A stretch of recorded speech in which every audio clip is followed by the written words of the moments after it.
This is your quiet place to set aside the busy parts of your day, to let your thoughts slow down, and to drift into a story of the earth told in gentle detail. Tonight's journey takes us into the frozen world of ice, the silent force that has carved mountains, shaped valleys, and even changed how the weather works. From ancient glaciers to hidden permafrost, we will explore how ice has been like an architect building our planet's landscapes.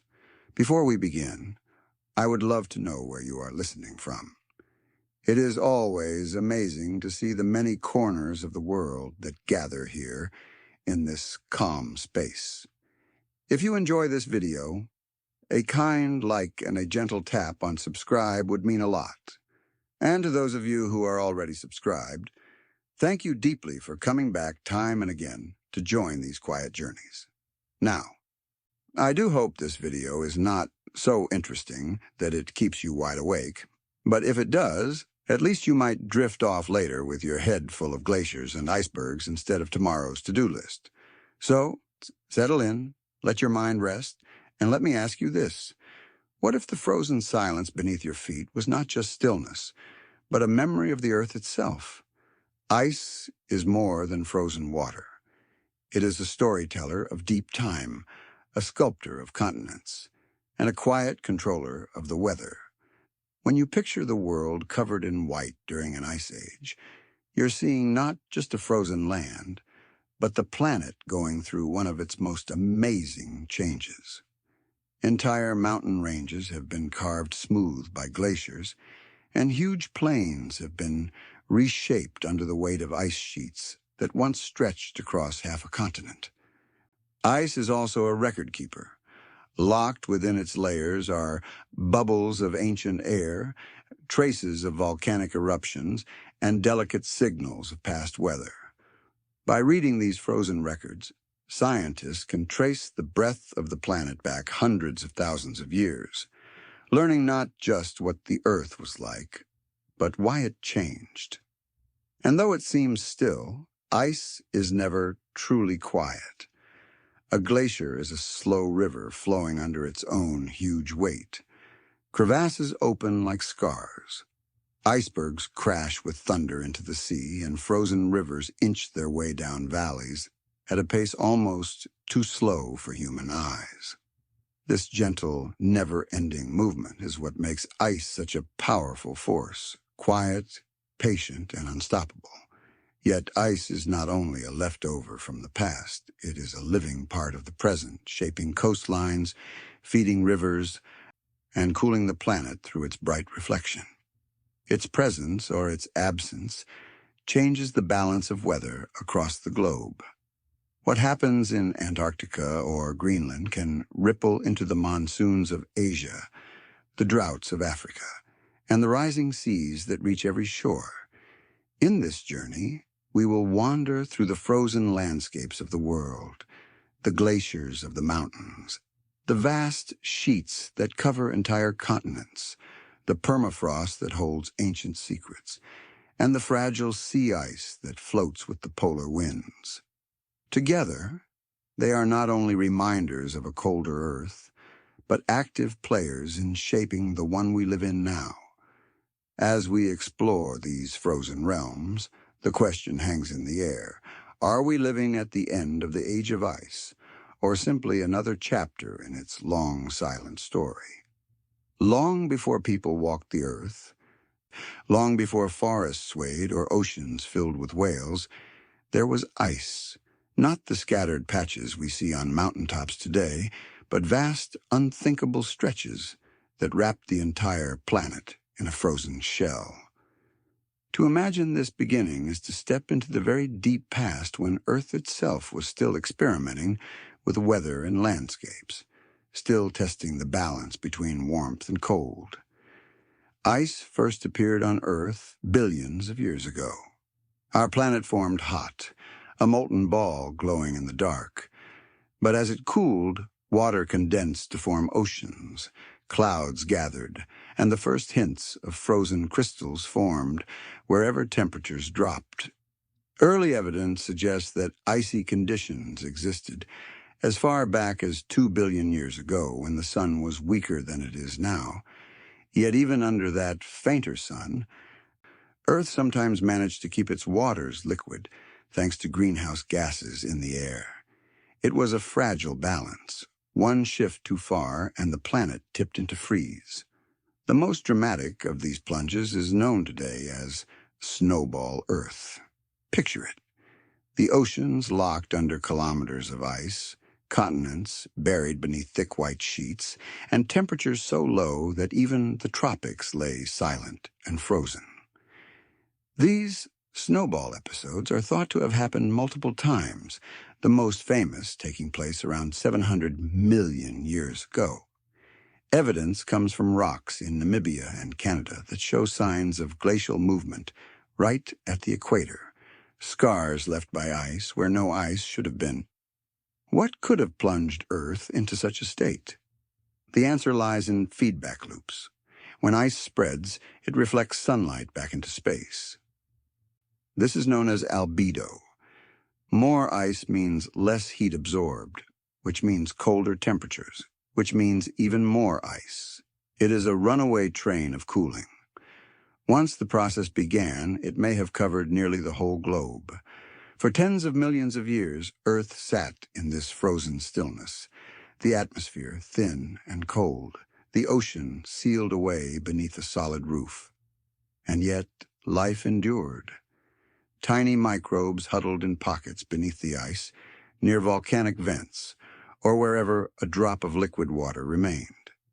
These tiny creatures may have been pushed to the edge, but they survived.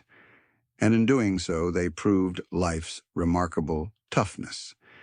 When volcanoes eventually released enough carbon dioxide to trap heat, the great ice locked on the surface began to melt. With suddenness almost hard to imagine, Earth thawed. The aftermath of these freeze-thaw cycles is thought to have set the stage for one of the most important leaps in the story of life, the rise of many-celled life. To grasp the scale of this change, picture entire mountain ranges ground down by slow-creeping glaciers, their jagged edges polished into sweeping valleys. Imagine continents shifting under the weight of ice, crust bending downward like a bow under strain. Ice did not simply cover the land. It pressed, scraped, and carved. It was not a passive blanket, but an active tool sculpting the face of the world. When the ice sheets retreated, they left behind landscapes utterly transformed. New lakes, new plains, and fresh soils spread across once barren rock. This was the dawn of ice as a true architect of Earth's geography, even in the ancient past. Its fingerprints were etched into stone. Dropstones, for example, are lonely boulders stranded in layers of fine sediment, carried far from their home by glaciers, before being dropped as the ice melted. These geological souvenirs still tell us where ice once reached. Moraines, too, formed as ridges of rock debris piled up at the edges of glaciers, marking their furthest advance. Each of these features whispers a story of motion, weight, and never-ending effort. The power of ice in deep time also reminds us that it is not merely a local force. Unlike a river that shapes only its valley or a volcano that builds only its mountain, ice has the power to transform continents.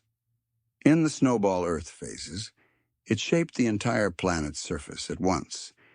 Even in less extreme ages, glaciers covered North America, Europe, and much of Asia. At its height, ice influenced sea levels, weather, and ecosystems across the globe. When sheets expanded, sea levels fell as water was locked on land. When they retreated, seas surged back, drowning coasts and reshaping shorelines. It is almost poetic to think that this cold, slow-moving substance was responsible for such sweeping change. Ice works on timescales far beyond human understanding. Where we measure days and years, it measures in tens of thousands of years, in entire geological epochs. The grooves carved into granite cliffs, The valleys hollowed out between mountains, and the plains that stretch across continents are all testaments to its patient labor. One might imagine the planet in these early ages as a restless experiment, flipping between fiery warmth and icy stillness, trying on different weathers the way a person might try on coats. The Snowball Earth events were extreme versions of this, a dramatic test that nearly ended life as we know it, but ultimately pushed it to adapt and evolve. The legacy of those frozen chapters is not just written in stone, but also in the very fact that complex life emerged soon afterward. Ice in deep time was more than a frozen inconvenience. It was a creative force. Its advance and retreat sculpted the foundations of continents. Its vast expanses influenced the chemistry of oceans, altering circulation patterns and nutrient flows. Even today, echoes of those ancient frozen worlds are found in the structure of our landscapes and the distribution of life. When we walk through a U-shaped valley or stand by a glacial lake, we are seeing the outcome of processes that began billions of years ago. These features are not recent accidents, but part of an ancient story, one where ice was both destroyer and creator. Without those frozen episodes, Earth might look far less dramatic, its mountains rougher, its valleys narrower, its soils thinner. Ice has given the planet much of its character, often without us even realizing it. And so, the story of ice begins not with silence, but with drama. Entire worlds frozen over, seas sealed shut, and continents ground into new shapes. From the very start, it has been a restless partner to rock and water, testing the strength of life and reshaping the face of the globe. The frozen hand that once held Earth in its grip has never truly let go, leaving marks across deep time that remain visible even now.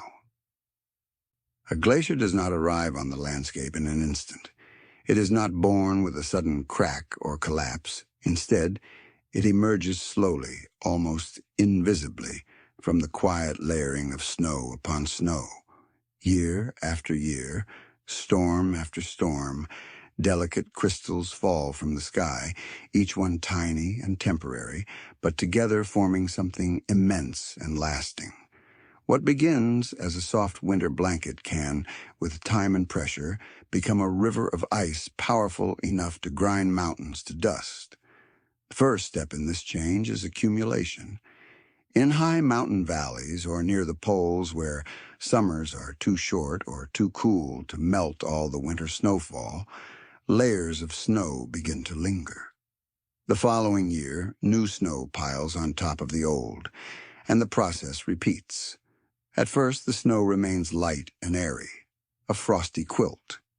But as the layers grow, the weight above presses down on the snow beneath. The delicate, six-pointed shapes collapse, losing their sharp edges.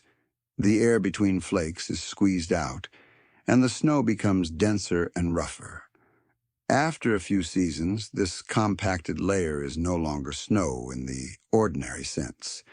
Geographers and glaciologists call it firn. Firn is an in-between state.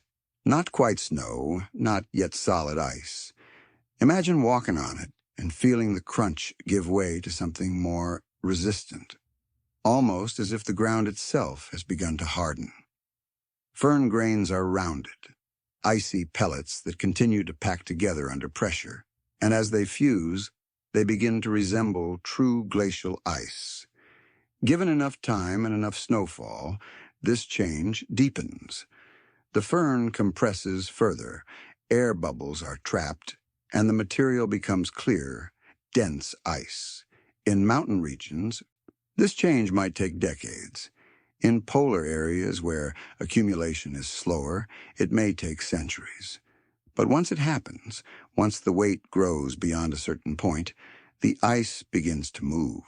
This is the birth of a glacier, not as a static frozen slab, but as a dynamic body with its own slow-motion flow. It is here that glaciers reveal their true character. They're often called rivers of ice, and for good reason. Under immense weight, ice behaves in surprising ways. Though it is brittle and breakable on small scales, think of the sharp crack of an ice cube in a drink. On the scale of mountains, it can bend and deform. The enormous pressure of kilometers of ice makes the lower layers creep like a thick, gooey fluid. This creeping flow allows a glacier to slide, ooze, and grind its way downhill, pulled by gravity toward lower altitudes. Of course, the movement is not uniform. Near the surface, where pressure is less and temperatures are colder, the ice tends to crack rather than flow, forming deep crevasses that gape open like frozen wounds. These fractures remind us that the glacier, while slow and silent, is always under stress. Below, however, the ice deforms plastically, shifting over bedrock like cold honey poured too slowly to see. The two behaviors together, brittle on top, plastic beneath, give glaciers their distinctive layered personality. Gravity provides the pull, but the base of the glacier also plays a role. Where the ice meets the ground, a thin film of meltwater often forms, created by pressure or by geothermal heat, seeping up from below. This lubricates the glacier, allowing it to slide more easily over bedrock.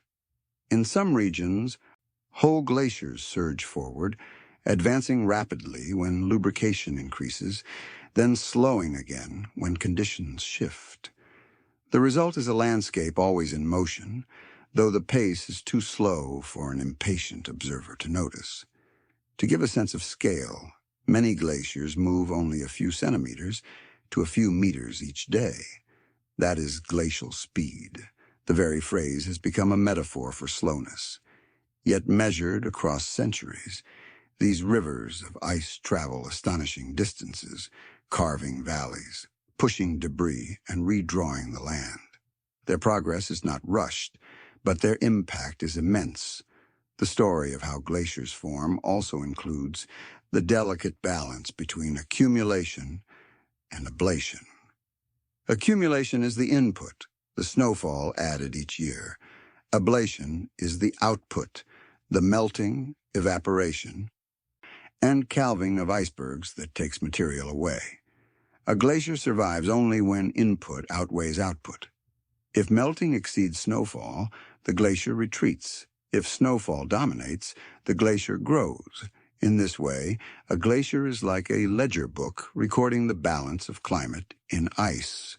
Different environments give rise to different kinds of glaciers. In high alpine valleys, mountain glaciers snake their way down narrow paths, often feeding rivers far below.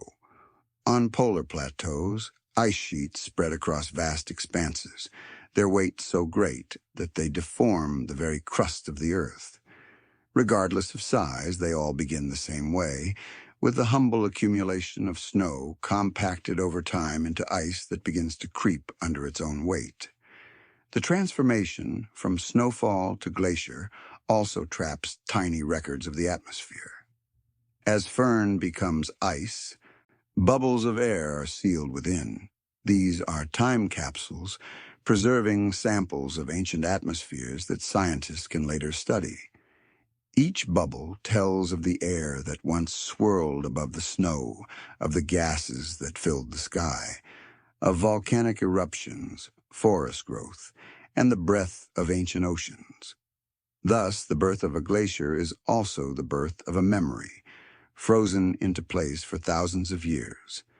There is also something poetic in the way glaciers embody patience.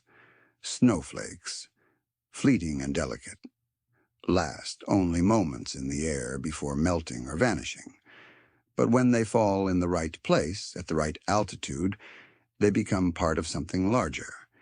Each flake contributes to a structure that may endure for millennia, long after the storm that dropped it has been forgotten.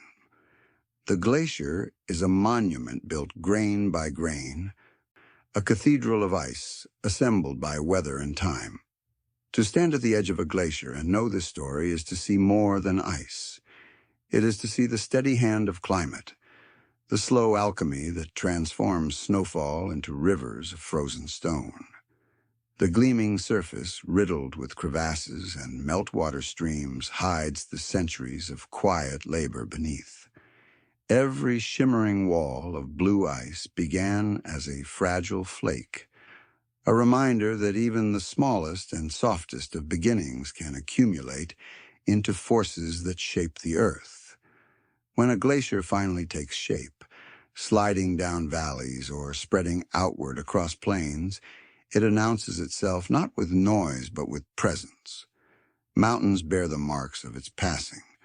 Valleys widen under its grip, and entire ecosystems adapt to its advance or retreat. The journey from snow to glacier is not merely a physical change.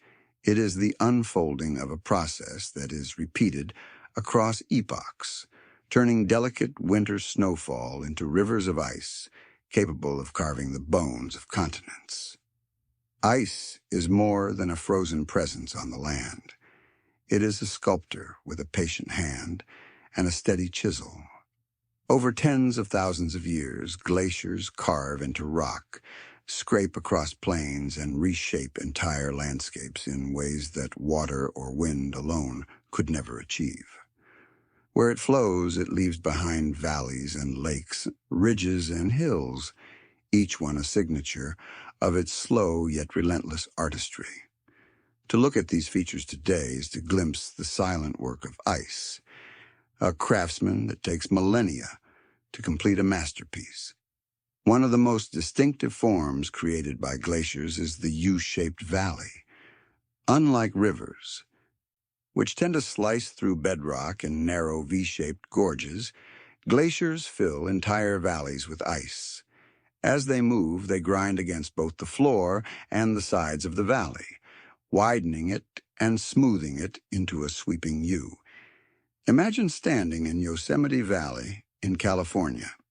The granite walls rise almost sheer, yet their shape is not jagged but rounded, softened by the steady push of glaciers that once filled the valley to its brim. The famous El Capitan and Half-Dome cliffs are testaments to this carving, giant sculptures polished by ice, now towering over the meadows below. Then there are fjords, perhaps the most dramatic works of glacial art. A fjord is a drowned glacial valley where the sea is flooded in after the ice retreated. Norway is famous for them, with vast waterways like Sognefjord and Geirangerfjord slicing deep into the land. Their walls plunge almost vertically into dark waters, cliffs streaked with waterfalls that tumble hundreds of meters to the sea. These landscapes feel otherworldly because they are the result of two forces: glaciers carving valleys far below sea level, and the ocean later filling them with salt water. Standing at the edge of a fjord is to look into a cathedral built by ice and tied together. At higher altitudes, glaciers often scoop out bowl-shaped hollows known as cirques.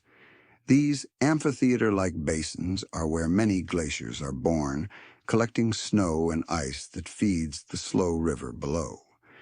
In the Alps, cirques cradle small mountain lakes, perfectly round and startlingly blue, often called tarns.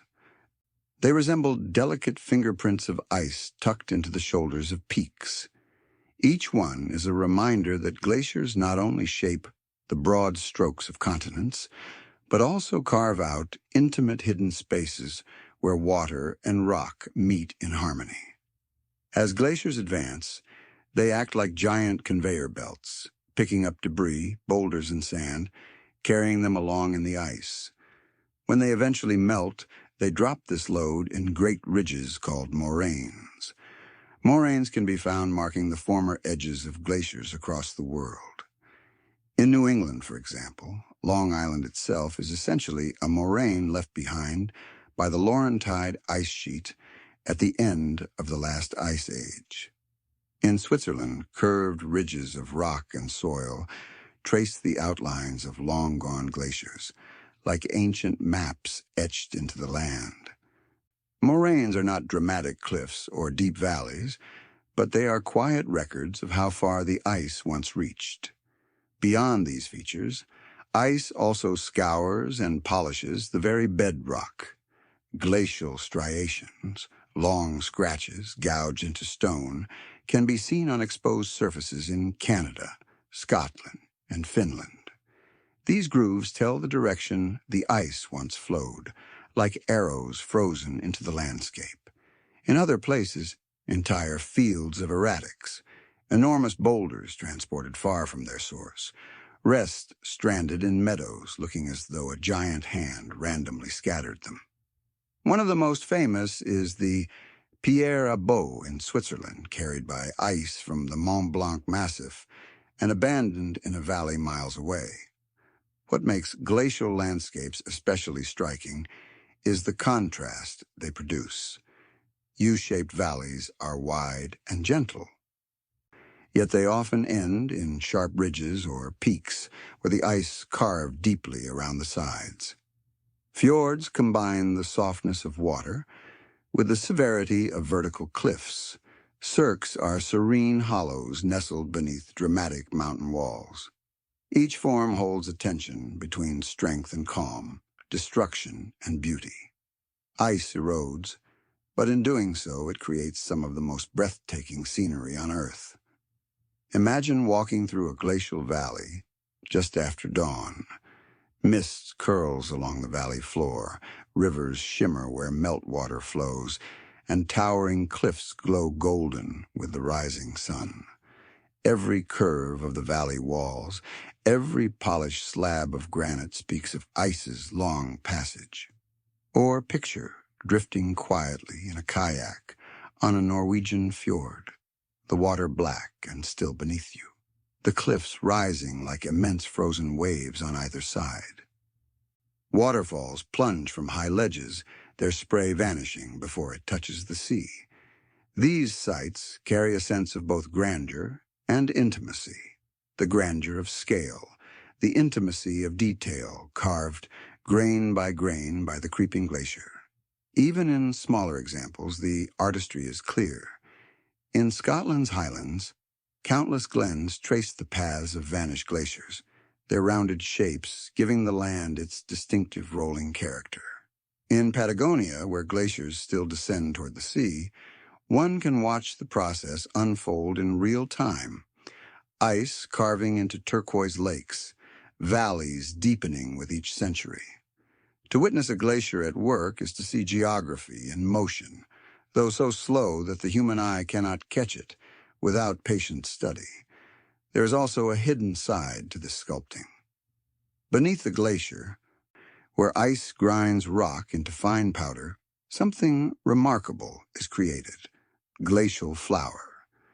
This dust of pulverized stone is carried by meltwater into rivers and lakes, where it gives the water a striking milky turquoise hue. Many alpine lakes gleam with this color, a shimmering reminder that glaciers are not only carvers of land, but also painters of water. All of these features together, valleys, fjords, cirques, moraines, striations, erratics, and flour, make up a gallery of ice's work. Unlike human sculptors, glaciers do not choose their subjects or work toward a vision. They act out of physics and pressure. Yet the results are landscapes so breathtaking that they seem designed for beauty. Nature's frozen hands have shaped scenes that people now travel across the globe to admire. Perhaps the most remarkable aspect of ice's artistry is its patience. These transformations take thousands, even millions of years.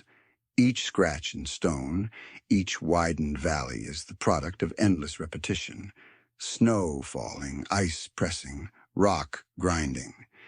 Yet to us the results seem effortless, as if the land was always meant to look this way.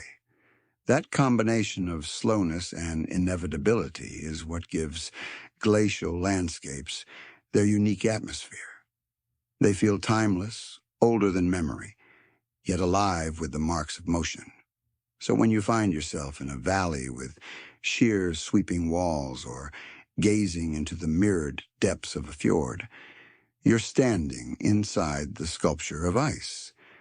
These are not accidents of erosion, but the deliberate work of frozen rivers that once crept through the land, silent, patient, and unstoppable.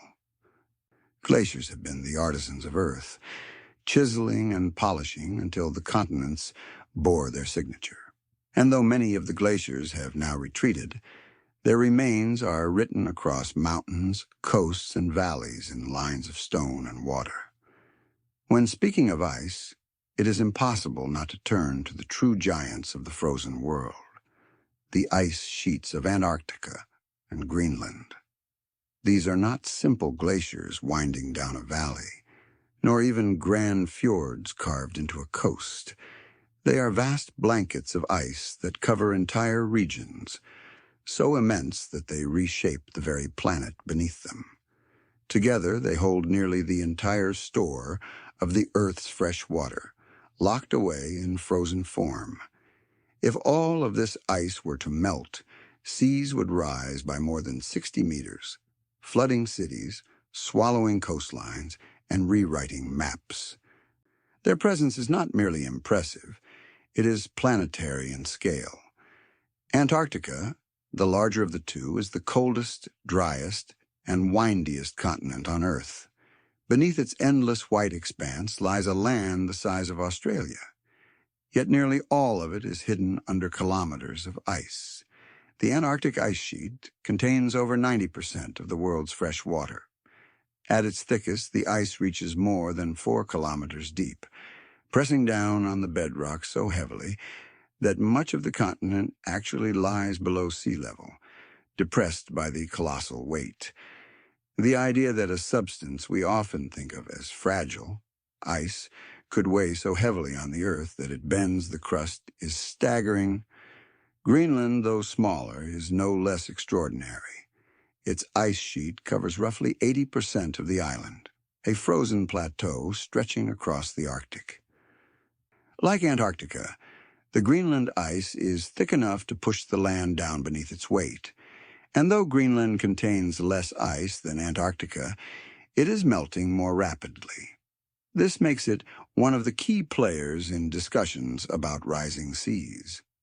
Even a modest loss of Greenland's ice raises global sea levels, with consequences felt far beyond the Arctic Circle. To stand on either of these ice sheets, should one be so lucky, is to experience scale in a way that is almost impossible to describe. The horizon stretches white in every direction, unbroken except by ridges of wind-carved snow. Beneath your feet lies a frozen mass that has endured for millions of years, older than human civilization itself. The stillness is deceptive, for the ice is never fully at rest. It flows outward from the center, creeping toward the edges where it meets the sea. The flow is too slow to see in a moment, but satellites and careful measurements reveal it as steady and powerful as a river. At the boundaries of these giants lie the ice shelves.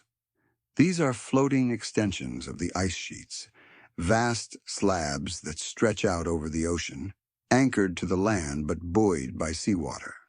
Some shelves are the size of countries. The Ross Ice Shelf in Antarctica covers an area larger than Spain. They act like giant plugs, slowing the glaciers behind them from sliding into the sea. As long as the shelves hold, the ice sheets remain relatively stable. When they fracture or collapse, the glaciers behind them surge forward, releasing ice at a faster rate. The drama of ice shelves is most visible in the phenomenon of calving. This is when a chunk of ice, sometimes the size of a skyscraper, or even larger than a city, breaks away from the edge of a glacier or ice shelf and drifts into the ocean as an iceberg. The sound is immense, a crack followed by a roar that echoes like thunder. Though calving is a natural process, ice must release as it flows. The frequency and size of these events have drawn attention in recent decades. As waters warm, shelves thin, and their stability wavers. The collapse of the Larsen B ice shelf in 2002, which disintegrated in just a matter of weeks, remains one of the most dramatic reminders of how quickly these frozen giants can change. Icebergs themselves carry their own quiet majesty. Born from the edges of Greenland or Antarctica, they drift across the sea, sometimes surviving for years as they slowly melt. Some tower dozens of meters above the waterline, though this is only a fraction of their true size with the bulk hidden beneath the waves. They are moving sculptures, fragments of the ice sheet set adrift, carrying with them a reminder of the frozen heart of the poles. Sailors have long feared them for their danger, yet admired them for their strange crystalline beauty. The influence of the great ice sheets extends far beyond their frozen borders. By locking up so much water, they help regulate sea levels worldwide. Their sheer whiteness reflects sunlight back into space, contributing to the planet's cooling effects. The cold air they generate helps drive atmospheric circulation, influencing winds and weather patterns thousands of kilometers away. In this way, Antarctica and Greenland act as planetary thermostats, vast regulators of climate, as much as they are frozen landscapes. Beneath the ice lies another world. Antarctica hides entire mountain ranges, lakes sealed beneath kilometers of ice, and even ancient river valleys buried out of sight. Lake Vostok, one of the largest subglacial lakes, has been isolated for millions of years, shielded from the surface by over 4 kilometers of ice. Scientists believe it may host microbial life adapted to its dark, pressurized environment. Greenland, too, holds hidden landscapes, including canyons deeper than the Grand Canyon, revealed only through radar mapping. These discoveries remind us that ice sheets are not simply coverings, but portals to unseen realms. The weight of these frozen masses also shapes the Earth's crust in another way, through a process called isostatic rebound. As the ice presses down, it causes the crust to sink. When glaciers retreat, the crust begins to rise again, slowly rebounding like a cushion relieved of pressure. This rebound can take thousands of years. In Scandinavia, for instance, the land is still rising after the retreat of ice sheets that melted at the end of the last ice age. Even in places long free of glaciers, the ghostly memory of their weight continues to reshape the land. There is also a paradox in the perception of these giants. On one hand, they appear eternal, vast, ancient, immovable. On the other hand, they're among the most vulnerable features of our planet in the face of a warming climate. The Greenland ice sheet has been losing mass at an accelerating rate, contributing significantly to present-day sea level rise. Antarctica, once thought more stable, is also showing signs of increased loss, particularly along its western edge, where warm ocean currents nibble at the base of ice shelves. The story of these giants is therefore not only one of grandeur, but also of fragility. To imagine the consequences of their retreat is to imagine profound change. Coastal cities from New York to Shanghai, from London to Lagos, sit only a few meters above current sea levels. Small island nations would be swallowed, deltas would flood, and millions of people would be displaced. All of this is contained in the frozen vaults of Greenland and Antarctica. These regions are not distant curiosities, but central players in the future of human societies. And yet, for all their scientific importance, there is also a quiet poetry to them. The endless horizon of Antarctica, broken only by the shimmer of blue shadows on snow, has an otherworldly serenity. The Greenland ice sheet, gleaming under the midnight sun, reflects a brilliance that feels timeless. They are landscapes of silence where wind and ice sing the only songs. They remind us that Earth holds extremes, that it can be both lush and frozen, gentle and merciless, fragile and vast. These ice sheets are, in a sense, the breathing of the planet frozen in place. They grow with snowfall, they release through melting and calving, they advance and retreat over ages, they embody both motion and stillness. To study them is to study the heartbeat of Earth in slow motion, measured not in seconds but in centuries. The giants of Antarctica and Greenland stand as guardians of Earth's water and climate. Their sheer scale is humbling, their influence undeniable, their presence both majestic and precarious. They are the silent monarchs of the frozen world, shaping seas, weather, and the fate of coasts. To understand them is to understand not only ice, but the delicate balance that allows our planet to remain habitable. And as they continue their quiet reign, we're reminded that even the most seemingly immovable features of Earth are part of a story still being written. Permafrost is one of those quiet features of the Earth that hides in plain sight, rarely noticed but enormously significant. By definition, it is ground that remains frozen for at least 2 consecutive years, though in many places it has stayed locked in ice for tens of thousands of years. Unlike glaciers or ice sheets, which are visible and dramatic, permafrost is subtle, lying beneath the surface, stretching for vast distances across the Arctic and high mountain regions. It covers nearly a quarter of the land area of the Northern Hemisphere, reaching from the tundra of Alaska to the expanses of Siberia, from northern Canada to the Tibetan Plateau. On the surface, landscapes above permafrost can appear bleak yet strangely beautiful. The ground is often covered with mosses, lichens, dwarf shrubs, and hardy grasses that can survive in the thin, active layer, the topsoil that thaws in summer before refreezing in winter. This active layer may only be a few tens of centimeters deep, but it supports ecosystems of reindeer, musk oxen, and Arctic foxes, along with the human communities that have adapted to these extremes. Beneath this living skin, however, lies the permafrost itself, a frozen archive of soil, rock, and ice that has endured through countless winters. What makes permafrost remarkable is not only its sheer extent, but also what it contains. Within its frozen depths lie the remains of long-extinct animals. In Siberia, perfectly preserved mammoths have been unearthed, their flesh still intact, their fur matted but recognizable after tens of thousands of years in the cold.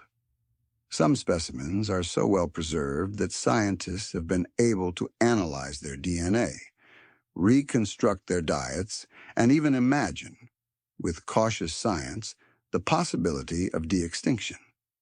Alongside mammoths, other Ice Age creatures, such as woolly rhinos and cave lions, have been pulled from permafrost, astonishingly intact, as if they had simply been sleeping beneath the ground. It is not only animals that lie hidden. Seeds and plant material locked away for millennia have been coaxed back to life by modern researchers.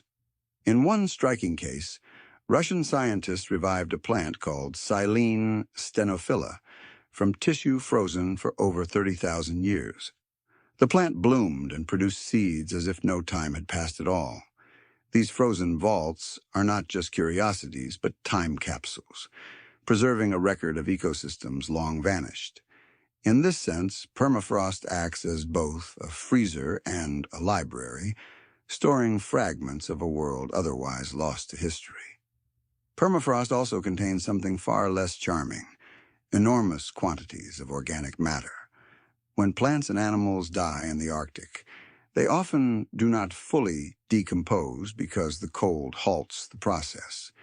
Instead, their remains accumulate in the soil, frozen and preserved. Over tens of thousands of years, this has built up a vast stockpile of carbon-rich material. Estimates suggest that permafrost soils hold more carbon than is currently present in the entire atmosphere. This fact alone makes permafrost one of the most critical elements in the story of climate. The concern arises when permafrost thaws. As temperatures rise, the once frozen organic matter begins to decompose, releasing greenhouse gases such as carbon dioxide and methane into the air. Methane, in particular, is a powerful gas, many times more effective at trapping heat than carbon dioxide over short time scales. This release creates a feedback loop. Warming causes thawing. Thawing releases gases. The gases cause more warming, and the cycle intensifies. Scientists sometimes refer to this as the permafrost carbon feedback. And it is one of the great uncertainties in predicting future climate change. In some regions, the thawing of permafrost is already reshaping the land. The once solid ground collapses as ice within the soil melts, creating irregular landscapes known as thermokarst. Hills slump, lakes appear where none existed before, and forests tilt into odd angles as their roots lose support, producing the so-called drunken trees of the north. Roads buckle, pipelines fracture, and buildings sink as foundations give way. Communities that have lived on stable, frozen ground for centuries are suddenly confronted with a shifting, unreliable surface. The scale of this frozen realm is staggering. In Siberia alone, permafrost underlies an area larger than the entire United States.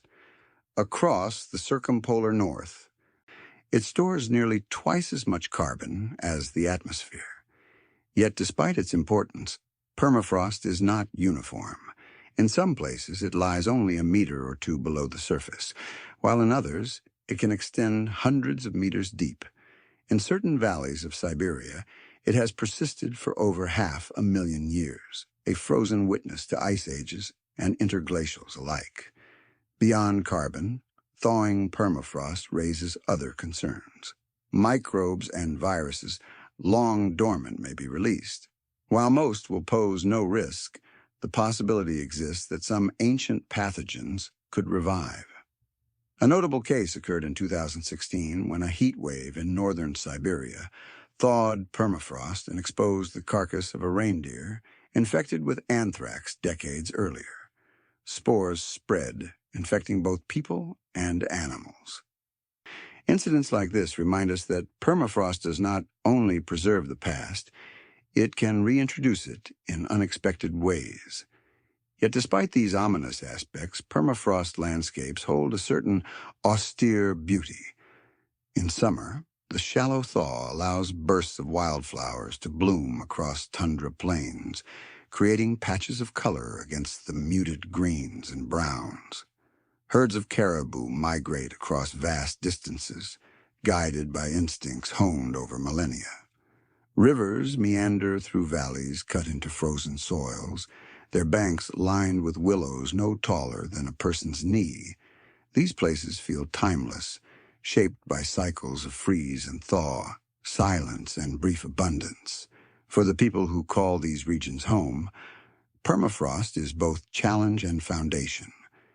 Indigenous communities in Siberia, Alaska, and northern Canada have adapted to its presence for generations, building homes on stilts to avoid the shifting ground, hunting the animals that thrive in its landscapes, and passing down knowledge of how to live with its extremes. For them, permafrost is not simply a scientific concept, but part of daily life, woven into culture and survival. Permafrost also carries a quieter role in Earth systems. By storing so much frozen water in the soil, it helps maintain regional hydrology, influencing rivers, wetlands, and the delicate balance of Arctic ecosystems. Its thaw reshuffles these systems, draining lakes in some places and creating new ones elsewhere. This continual change makes the Arctic a living laboratory of transformation, where permafrost is both stage and actor. To consider permafrost is to confront the strange duality of ice. It is both a preserver and a disruptor. It has saved mammoths from decay while also threatening to unleash carbon that could accelerate climate change. It sustains tundra ecosystems even as its thaw undermines the ground beneath them. It is frozen yet dynamic, stable yet fragile. When you picture permafrost, do not imagine a lifeless block of ice beneath the soil. Imagine instead a frozen archive full of history, chemistry, and possibility. Picture the mammoth still resting in its icy tomb, the ancient seed waiting to sprout, the vast store of carbon biding its time. And picture, too, the landscapes above, forests leaning like tipsy dancers, lakes shimmering under a midnight sun, and people whose lives are intertwined with a frozen earth beneath their feet. Permafrost is not as visible as a glacier or as dramatic as a calving ice shelf, but it is no less significant. It is a quiet giant of the frozen world, stretching across continents, holding the memory of past life and the potential to shape the future. In its depths lie both treasures and warnings, both beauty and unease. To understand permafrost is to understand the delicate balance of Earth's climate and the subtle ways that frozen ground can influence the course of life on this planet. A glacier might appear at first glance to be nothing more than a frozen monument, a solid slab of ice resting in a valley. But look closer, or rather imagine the passage of time not in days but in centuries, and a different picture emerges. Glaciers are not still. They flow ever so slowly, pulled forward by gravity and guided by the land beneath them. They are rivers of ice, sluggish yet relentless, moving masses that shape entire landscapes with their patient persistence. The motion begins deep within the glacier itself.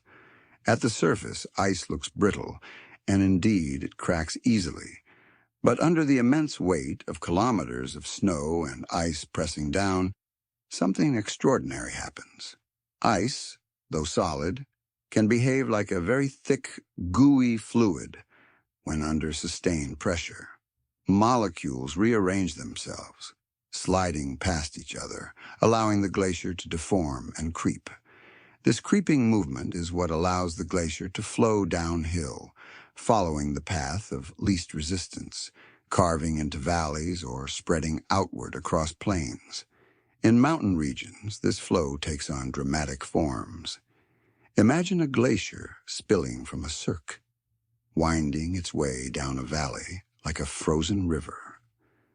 The ice moves fastest in the center, where it is unimpeded, and slowest at the edges where it drags against the valley walls. This uneven motion causes stress, and where the stress is too great, the ice fractures into crevasses. These great cracks can plunge tens of meters deep, sometimes wide enough to swallow a bus, their blue interiors glowing with an otherworldly light. Crevasses are reminders that glaciers, for all their smooth surfaces from afar, are under constant tension, always straining and stretching as they inch forward. In steeper terrain, the flow becomes even more spectacular. When a glacier descends a cliff or steep slope, the ice fractures into chaotic blocks, creating what is known as an icefall. These frozen cascades resemble waterfalls turned solid, with seracs, tall, unstable towers of ice, rising like shards in a frozen battlefield. The Khumbu Icefall on Mount Everest is one of the most famous, a labyrinth of crevasses and seracs that climbers must navigate with ladders and ropes. The ice is moving here, constantly shifting, collapsing, and reforming.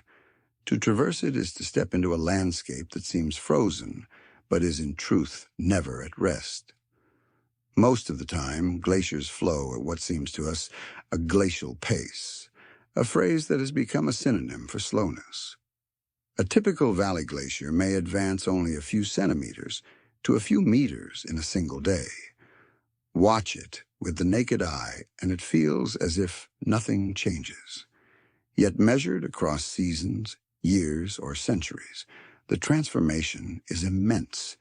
The entire body of ice is on the move, grinding rock beneath it, transporting debris, reshaping valleys. The slow pace is deceptive. The power is real. Every so often, however, glaciers demonstrate that their apparent calm can conceal sudden drama. These are the glacial surges. During a surge, a glacier that normally creeps along at a sluggish rate may suddenly lurch forward at speeds up to 100 times faster than usual. Kilometers of ice may shift in just a few months, overrunning valleys, pushing moraines ahead of them, and leaving landscapes utterly altered. The exact triggers of surges vary. Sometimes it is the buildup of meltwater at the base, sometimes internal shifts in stress, but the effect is unmistakable. A glacier that has spent centuries inching forward suddenly becomes a juggernaut, reminding us of the hidden dynamism within. As they move, glaciers act not only as sculptors, but also as transporters. Rocks and boulders trapped in the ice are carried along, often for vast distances, before being dropped when the ice melts. Entire fields of erratics, giant stones stranded far from their source, are the result of this journey. The ice carries its cargo silently, a slow procession of rock that eventually shapes the character of the land. Meanwhile, the bedrock is ground into fine powder called glacial flour, which rivers wash downstream, turning lakes and streams a striking turquoise color. The flowing ice thus acts as both destroyer and creator, carving mountains even as it paints lakes with surreal colors. There is a curious paradox in the nature of glacial motion.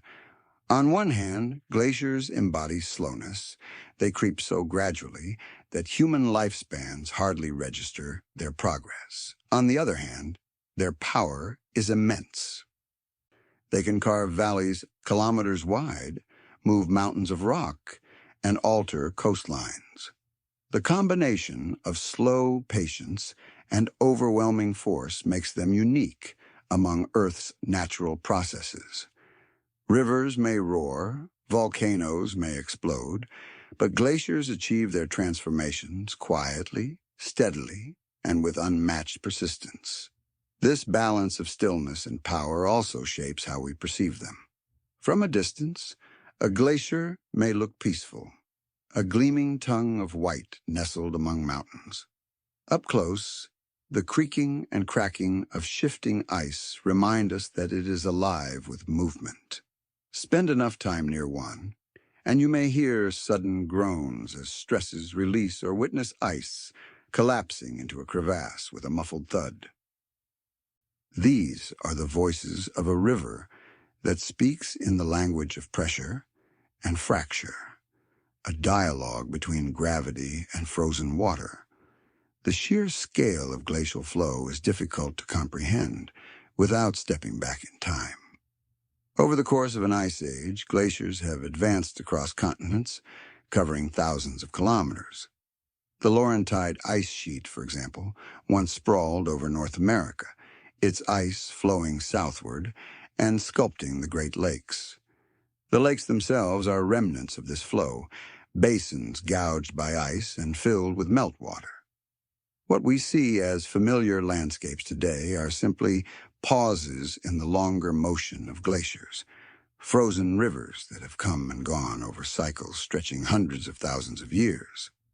To imagine this motion, picture a slow dance between rock and ice.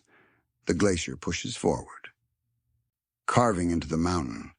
The mountain resists, rising anew through tectonic uplift. Over eons, the dance continues, a contest that has no winner, only change. The valleys of the Alps, the fjords of Norway, the Great Plains of Canada, all are steps in this choreography, recorded in stone and water. It is easy to think of glaciers as relics of a colder past, but they remain dynamic today. In the Himalayas, in Patagonia, in Alaska, and in Greenland, glaciers still slide down valleys, their surfaces fractured with crevasses, their bases lubricated with meltwater. Satellite imagery captures their slow retreat in many regions, yet even as they shrink, their movement continues. They do not freeze into stillness. They flow until their very end. There is a quiet lesson in the patience of glaciers. They remind us that movement need not be fast to be transformative, that progress measured in centimeters can, over time, carve worlds, that what appears silent and still may be teeming with hidden dynamism. The rivers of ice show us that time is a sculptor, more powerful than any sudden force, and that change, though slow, is inevitable. Standing before a glacier, whether in the shadow of an icefall or at the edge of a crevasse, one feels the weight of this lesson. The ice stretches away, moving but unhurried, ancient but alive. It is both fragile and unstoppable, a paradox made solid. And as it continues its slow journey down valleys and toward the sea, it carries with it the story of patience, persistence, and the immense power hidden within quiet motion. Ice is not only a sculptor of landscapes, but also a quiet regulator of the planet's climate. Though it seems passive, a frozen reservoir of water simply waiting for the sun, ice exerts enormous influence over Earth's temperature and atmosphere. From reflecting sunlight back into space to locking away greenhouse gases to driving the rhythms of glacial cycles, ice acts as one of the great moderators of the global system. Without it, the Earth would be a very different and far warmer place. One of the most important ways ice interacts with climate is through reflectivity, known as the albedo effect. Albedo is a measure of how much light a surface reflects rather than absorbs. Fresh snow has an exceptionally high albedo, bouncing back as much as 90% of incoming sunlight. Even older, compacted ice reflects a large portion of energy. Compare this with a dark forest, which reflects only about 10 to 15%, or the ocean, which absorbs most of what falls upon it. The difference is profound. When ice covers vast areas, the planet sends a great deal of solar energy back into space, keeping temperatures lower. This creates a feedback loop. When temperatures drop and ice expands, albedo increases, reflecting more sunlight, which cools the Earth further, allowing ice to spread. Conversely, when ice melts, darker ground or water is exposed, absorbing more heat, which accelerates melting. These feedbacks help explain why the poles warm faster than the global average. The loss of reflective ice is like swapping a mirror for a sponge.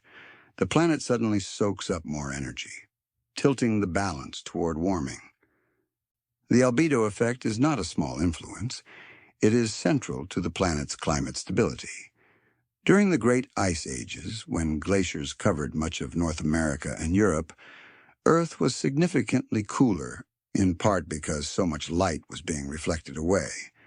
Today, as ice retreats in Greenland, Antarctica, and the Arctic Ocean, the reverse is happening.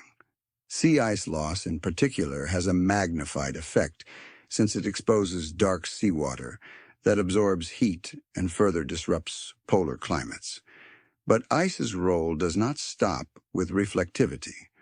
It also participates in the grand cycles of glaciation and interglaciation, those alternating cold and warm periods that have defined the past few million years.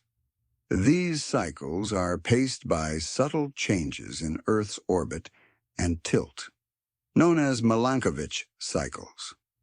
Small shifts in how the planet wobbles, how elliptical its orbit becomes, and how it tilts toward the sun can alter the distribution of sunlight across latitudes. On their own, these orbital variations would not be enough to cause massive ice sheets to advance and retreat. But with the feedback of ice itself, the effects are amplified. When orbital changes tilt the planet toward cooler summers in the northern hemisphere, snow persists longer. Ice accumulates, reflecting more sunlight, and temperatures drop further. As the ice sheets grow, they lower sea levels, alter ocean currents, and change atmospheric circulation. When orbital shifts move the other way, summers become warmer, ice melts, albedo decreases, and the planet warms. These cycles explain the rhythm of ice ages, vast swings in climate, written into the geological record. Ice does not merely respond to climate, it magnifies it, guiding the pace of Earth's great temperature swings. Within glaciers and ice sheets, another quiet process is at work, the trapping of greenhouse gases. As snow falls and compresses into ice, tiny bubbles of air are sealed within. These bubbles are time capsules holding ancient atmospheres. Scientists drilling into Greenland and Antarctic ice cores have extracted air that is hundreds of thousands of years old. From these samples, we know how much carbon dioxide, methane, and other gases filled the air at different times in history. The record shows a striking pattern. During glacial periods, greenhouse gas levels were lower. During warmer interglacials, they were higher. Ice, in essence, archives the breath of the planet. But ice is not only a passive recorder of gases. By locking carbon-rich materials in permafrost and beneath ice sheets, frozen environments also prevent greenhouse gases from entering the air. Organic matter frozen in soils cannot decay fully, meaning the carbon remains stored. During ice ages, expanded permafrost locked away even more. This storage function is enormous in scale, rivaling other global carbon reservoirs. As long as the ice remains, much of this material is kept out of circulation. Of course, this also means that melting ice has the potential to release vast amounts of carbon and methane. Permafrost thaw, as already seen in Siberia and Alaska, is beginning to free organic matter that decomposes and emits gases. The concern is that this release could reinforce warming, a feedback loop that amplifies the very process that caused it. In this way, the fate of ice is deeply tied to the trajectory of the climate. The relationship between ice and climate is not limited to chemistry and physics. It also extends to circulation systems. Meltwater from ice sheets can alter ocean currents by changing the salinity of seawater. During the last ice age, sudden floods of meltwater are believed to have disrupted the Atlantic meridional overturning circulation, a conveyor belt of ocean currents that transports heat around the globe. Such disruptions may explain abrupt climate shifts recorded in ice cores and sediments, where temperatures in Greenland jumped or fell by several degrees within decades. Ice once again proves capable of influencing global systems in far-reaching ways. The complexity of these interactions makes ice one of the most fascinating players in the climate system. It is not simply frozen water, inert and waiting to melt. It is an active component capable of cooling the planet, storing its past, and shaping its future. Its presence stabilizes, its retreat destabilizes. When we imagine climate change, we often picture rising seas or hotter summers. But at the root of these shifts lies the behavior of ice. There's a poetic quality in the way ice balances extremes. It tempers heat by reflecting light. It moderates gases by storing them in frozen vaults. It paces the heartbeat of the Earth through glacial rhythms. And yet, when disturbed, it can magnify change, speeding warming, releasing carbon, and altering oceans. Ice is both a guardian and a trigger, a stabilizer and a potential catalyst. To stand on a glacier or gaze across an ice sheet is therefore to see more than frozen water. It is to see one of the planet's great control systems operating slowly, quietly, but profoundly. The whiteness before you is a mirror to the sun. The layers beneath your feet are pages of atmospheric history. The meltwater streams trickling away are hints of vast processes that stretch across the globe. Ice and climate are bound together in a partnership as old as Earth's cold phases. Each shapes the other, each responds to the other, each amplifies the other's changes. Their dance has written the story of ice ages and interglacials, of frozen epochs and warm intervals. It continues today, only now with the added influence of human activity, tipping the balance.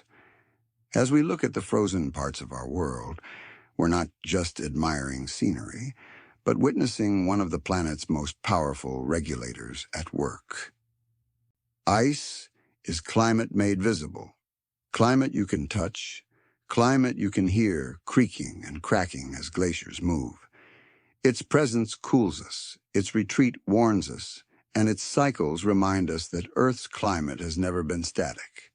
Ice is both history and prophecy, an archive of the past and a signpost pointing toward possible futures.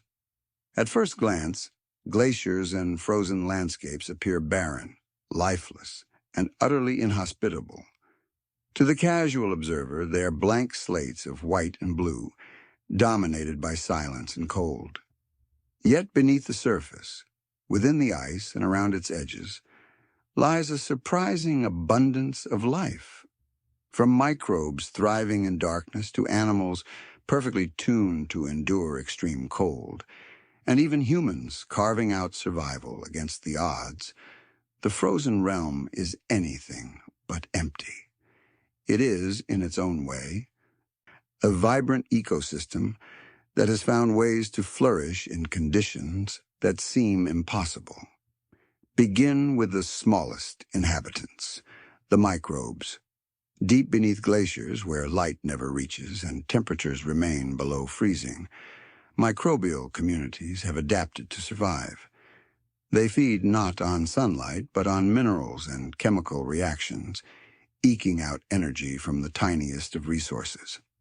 In subglacial lakes, such as Lake Vostok in Antarctica, sealed beneath kilometers of ice for millions of years, scientists have discovered microbial DNA, evidence that life persists even in such isolated, pressurized, and oxygen-poor environments.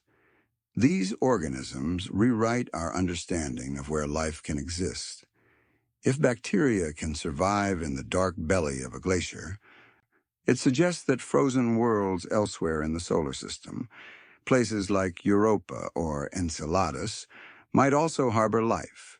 On the surface of ice itself, strange organisms make their homes. Algae bloom in summer, staining snow with hues of red or green, sometimes called watermelon snow. These algae not only survive, but actively grow in conditions where water exists only briefly, adapting to ultraviolet radiation with protective pigments. Tiny rotifers and tardigrades, microscopic animals known for their resilience, can also be found in icy films of meltwater. The frozen world is thus not sterile, but teeming with small, hardy forms of life, invisible until one looks closely. Moving up the scale, the frozen realm is home to some of Earth's most iconic creatures. Consider the polar bear, master of the Arctic sea ice. Its thick fur and layer of blubber insulate it against the cold, while its keen sense of smell allows it to locate seals beneath the snow. These bears are so attuned to their frozen environment that their very survival depends on the seasonal rhythm of sea ice, which provides their hunting grounds. In the Antarctic, penguins fulfill a similar role as emblematic inhabitants of ice. Emperor penguins huddle together in the darkness of polar winter, sharing warmth in giant groups, while the males incubate eggs for months without food. Marine mammals also thrive in icy waters.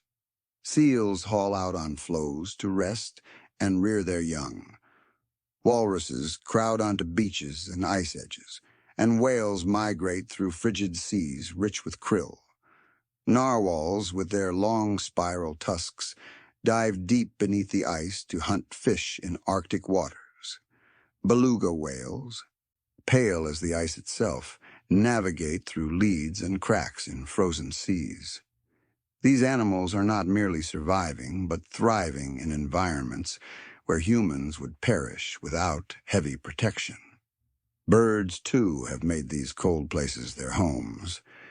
Arctic terns undertake the longest migration of any animal, traveling from Arctic breeding grounds all the way to the Antarctic and back each year, essentially chasing endless summer.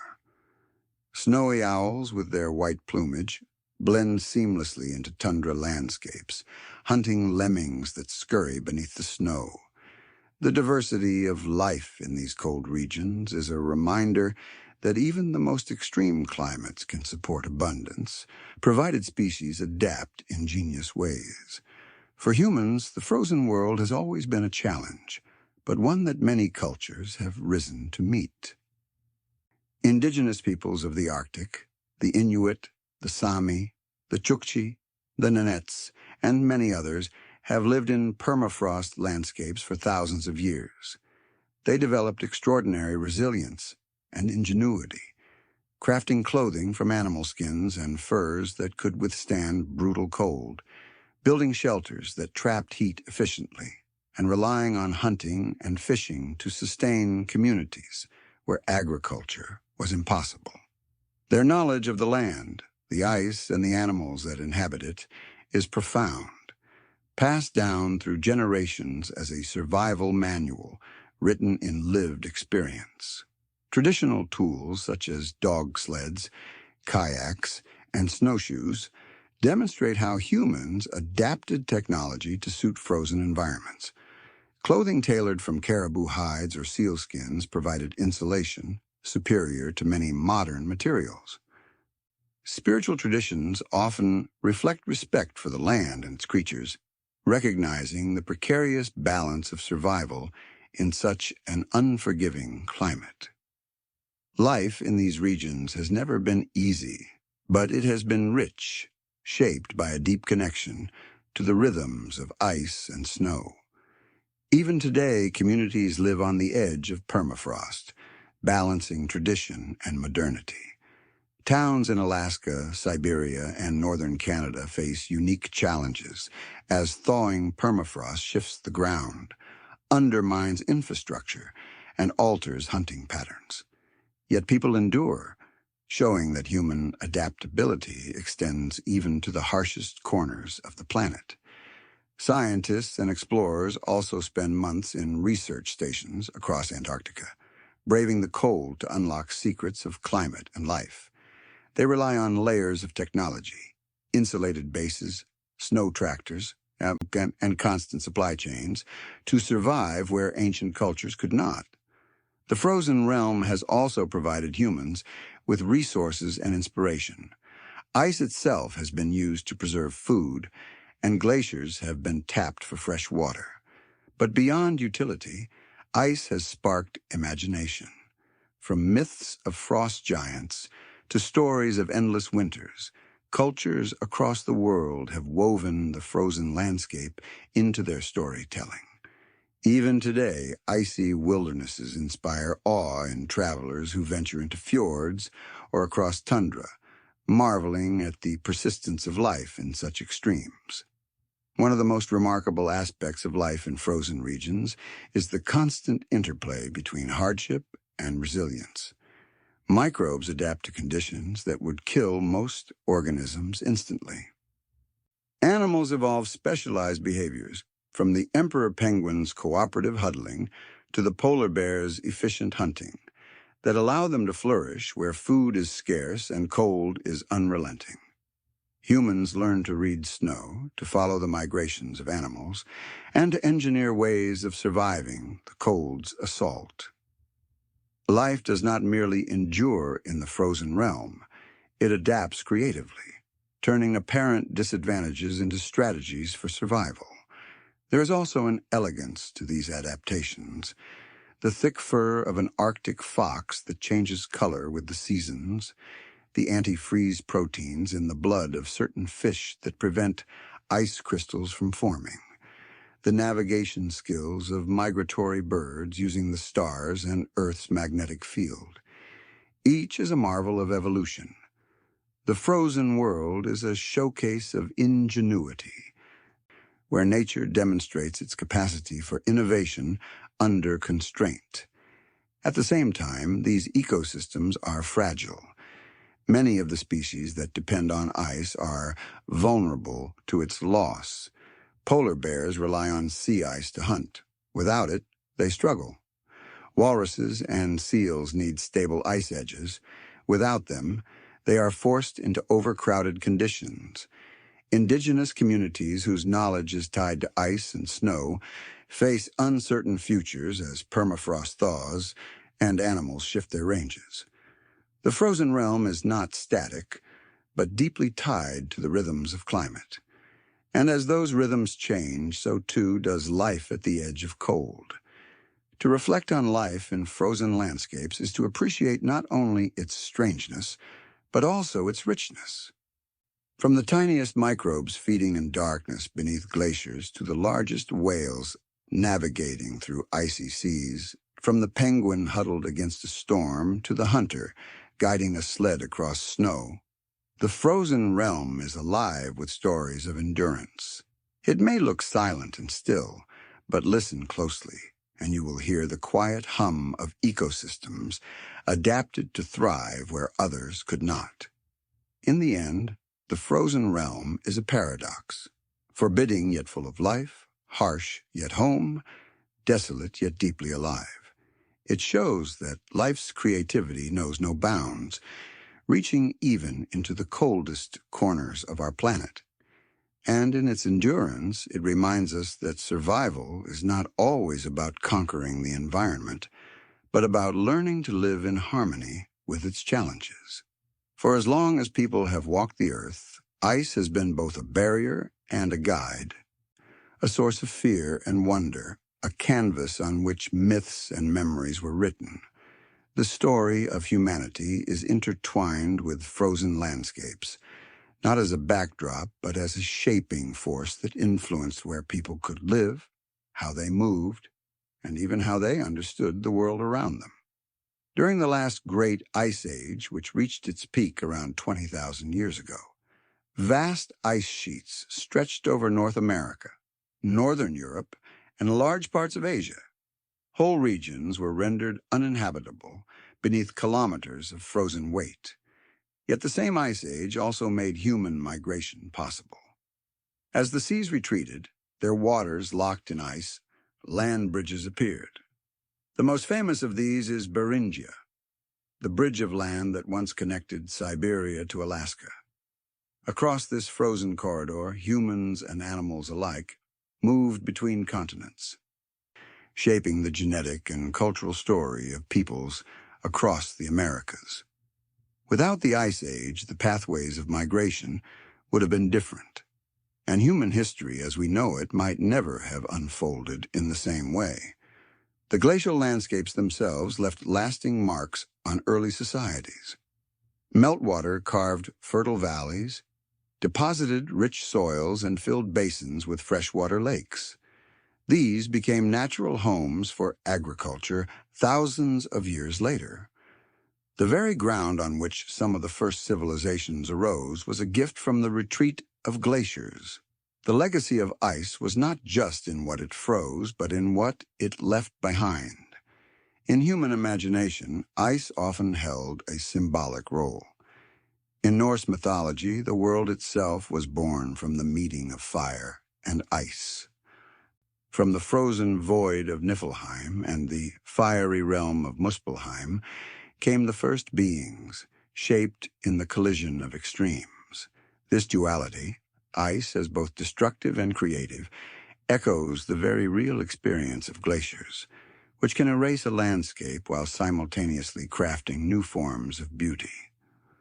For northern peoples, frozen worlds were not lifeless, but part of the cosmic order, woven into creation stories that gave meaning to the cold they endured. Other traditions treated ice as a force of terror. In ancient Greece, descriptions of lands beyond the north spoke of Hyperborea, a mysterious frozen place at the edge of the world, unreachable and eternal. In many cultures, ice was imagined as the frontier of existence, where humans could not survive and where gods or spirits held sway. The shimmering lights of the aurora dancing over icy horizons were seen as omens, messages from ancestors, or warnings from unseen realms. Yet ice was not always an adversary in these stories. It could also be a source of purity, clarity, and renewal. In some Asian traditions, the frozen peaks of mountains were sacred, their ice regarded as the dwelling place of deities.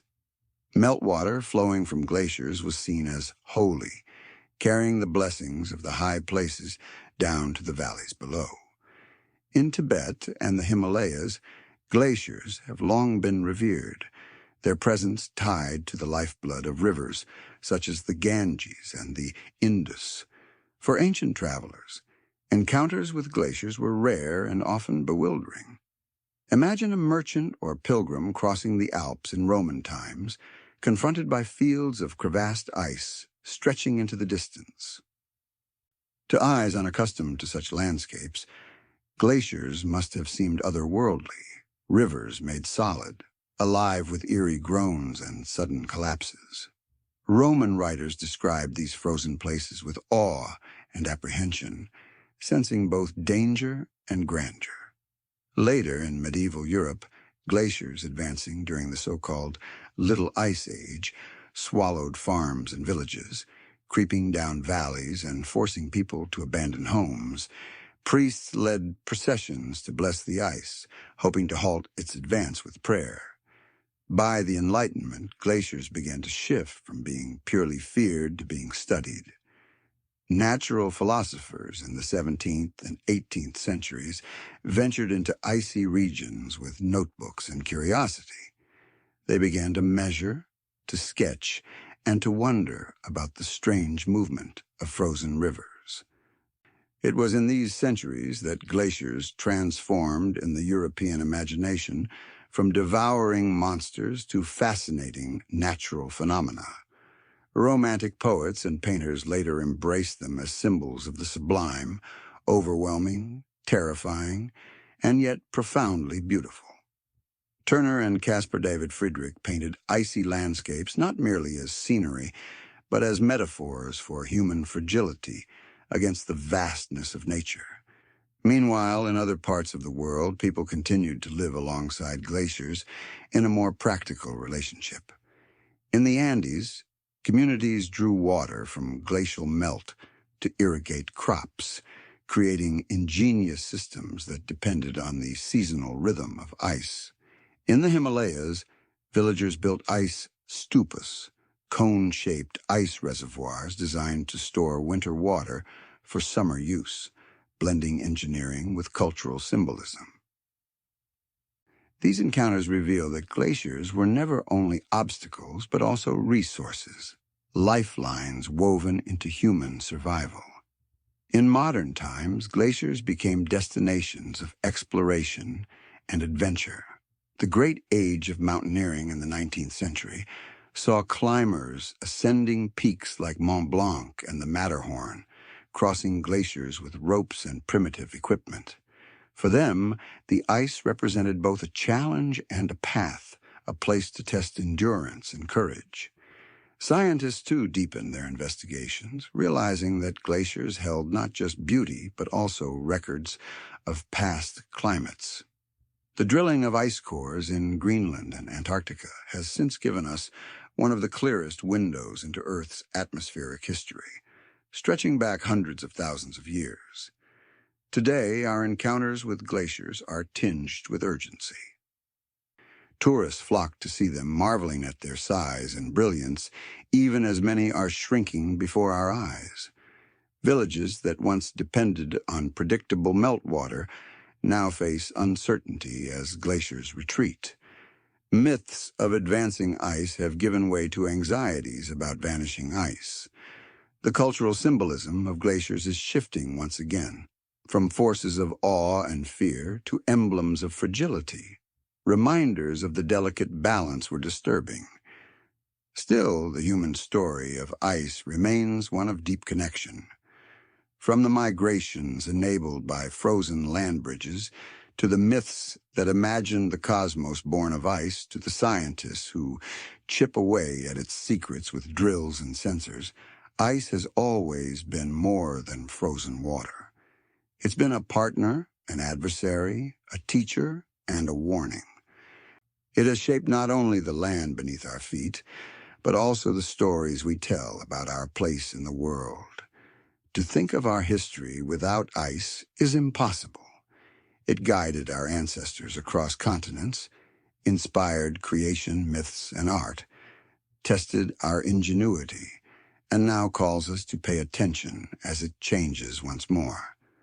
Ice is woven into our migrations, our imaginations, and our futures. It is a reminder that even the coldest, most silent parts of the earth have always been deeply entangled with the human journey. Deep within the frozen heart of Greenland and Antarctica, a remarkable library lies buried. It is not filled with books or scrolls, nor written in ink. Yet it contains one of the most complete records of Earth's climate ever discovered. This archive is stored in ice, preserved layer by layer over hundreds of thousands of years. To scientists, drilling into it is like opening a diary of the planet's past, each page written in frost, each bubble a message from a time long gone. These ice cores, slender cylinders pulled from deep within glaciers and ice sheets, have transformed our understanding of how the Earth's climate has shifted through ages of warmth and cold. The principle is simple yet profound. Each year, snowfall blankets the ice sheets. In summer, the snow may compact, but it does not melt away. Over time, these seasonal layers are compressed by the weight of new snow above, gradually transforming into dense ice. Within this ice, tiny bubbles of air become trapped, sealed away from the atmosphere. These bubbles are nothing less than time capsules, miniature pockets of the air as it was when the snow first fell. When a scientist retrieves an ice core, they are holding in their hands the atmosphere of centuries, even millennia past. The information stored is astonishingly detailed. Ratios of oxygen isotopes in the ice itself reveal past temperatures, allowing researchers to reconstruct climate variations year by year. The air bubbles contain greenhouse gases such as carbon dioxide and methane, providing direct measurements of their concentration in ancient times. Dust trapped in the layers shows volcanic eruptions or winds carrying sand from distant deserts. Even traces of sea salt, pollen, or cosmic particles can be detected, offering insights into storms, ocean conditions, and even solar activity. Each ice core is therefore a multifaceted record, capturing not just climate, but the interconnected web of Earth systems. The drilling of ice cores is no small feat. In Antarctica, teams endure months of darkness, storms, and temperatures colder than 40 degrees to reach drilling sites. The machinery must bore through kilometers of ice, extracting cylinders only a few centimeters wide but several meters long. These cores are carefully logged, cataloged, and shipped under frozen conditions to laboratories where they are analyzed with extraordinary precision. The patience required mirrors the patience of the ice itself, which has accumulated its record grain by grain over hundreds of thousands of years. Some of the most significant cores have come from Greenland. The Greenland Ice Sheet Project, known as GISP, and later the Greenland Ice Core Project, GRIP, revealed climate swings of startling rapidity. Layers in Greenland's ice showed that temperatures in the North Atlantic region had jumped by several degrees within only a few decades, evidence of abrupt climate change. These findings shattered the older assumption that climate shifts always unfolded slowly and steadily. Instead, they demonstrated that the Earth's climate system is capable of dramatic and sudden swings, a revelation that reshaped the field of climate science. Antarctica, too, has offered revelations. The European project for ice coring in Antarctica, or EPICA, drilled a core nearly 3 kilometers deep at Dome C. From it came an uninterrupted climate record stretching back 800,000 years. This core revealed the pacing of ice ages and interglacials with exquisite clarity. Carbon dioxide concentrations rose and fell in step with temperatures, confirming the intimate link between greenhouse gases and climate. For the first time, scientists could trace the rhythm of Earth's glacial cycles across almost 1,000,000 years, seeing patterns in astonishing detail. These discoveries have not only illuminated the past, but also sharpened our understanding of the present. By comparing ancient gas concentrations with modern measurements, researchers have shown how unusual current levels are. The carbon dioxide concentration in today's atmosphere exceeds anything seen in those 800,000 years of Antarctic ice, and it is rising at a pace far faster than natural fluctuations. Ice cores thus provide a sobering perspective. Our current trajectory is not simply part of a natural cycle, but something unprecedented in recent geological history. Ice cores also reveal the fingerprints of specific events, layers marked with spikes of sulfate. Record massive volcanic eruptions such as Krakatoa in 1883 or Tambora in 1815, events that cooled the planet for years by shrouding it in ash and aerosols. Traces of nuclear fallout from mid-20th century weapons testing appear as sharp chemical markers in the upper layers, a reminder of humanity's more recent imprint. These signals are like annotations in the icy archive, helping to align natural history with human history. What makes this frozen archive especially striking is its clarity. Unlike sediments in lakes or ocean floors, which can blur and smear signals, ice preserves its layers with exquisite sharpness. A core can often be counted like tree rings, year by year, revealing annual cycles of snowfall and dust. Some Greenland cores allow reconstructions at seasonal resolution, capturing not just centuries, but the very rhythm of years long past. To hold such a record is to collapse time, to bring into the present the breath of mammoths, the smoke of ancient fires, and the air of worlds before our own. And yet ice cores are more than scientific instruments. They hold a certain poetry. Imagine peering into a bubble of air trapped 500,000 years ago. That tiny pocket contains the breath of forests that no longer exist, the exhalations of creatures long extinct, the trace of winds that blew across forgotten seas. It is as if the ice has kept a secret, patiently waiting for us to discover it. The frozen memory of Earth speaks softly but clearly, telling us of cycles, upheavals, and the delicate balance that sustains life. There's also something humbling about the effort required to retrieve these records. Researchers endure isolation, blizzards, and months of hardship to bore through the ice, knowing that each meter drilled is another step into the past. When the core finally emerges, glistening in the polar sun, it carries with it not only data, but a sense of awe. The knowledge that within this slender cylinder lies the story of Earth's atmosphere is enough to quiet even the most restless mind. The importance of these icy archives extends far beyond the poles. They anchor climate models, guide our predictions, and provide context for the challenges we now face. Without them, our understanding of climate would be blurred, based only on indirect proxies. With them, we can see the dance of carbon and temperature across ages, the sudden shocks of rapid shifts, and the extraordinary stability of recent millennia. Stability that allowed human civilization to flourish. In essence, ice cores remind us that the climate is not static, but a living, breathing system. They show that warmth and cold have waxed and waned, that gases and temperatures have risen and fallen together, that change is inevitable, but also variable in pace and scale. They highlight the extraordinary uniqueness of the present, a moment when our actions are pushing the system faster than ice can record. To hold an ice core is to cradle the memory of Earth, preserved not in stone but in frozen water.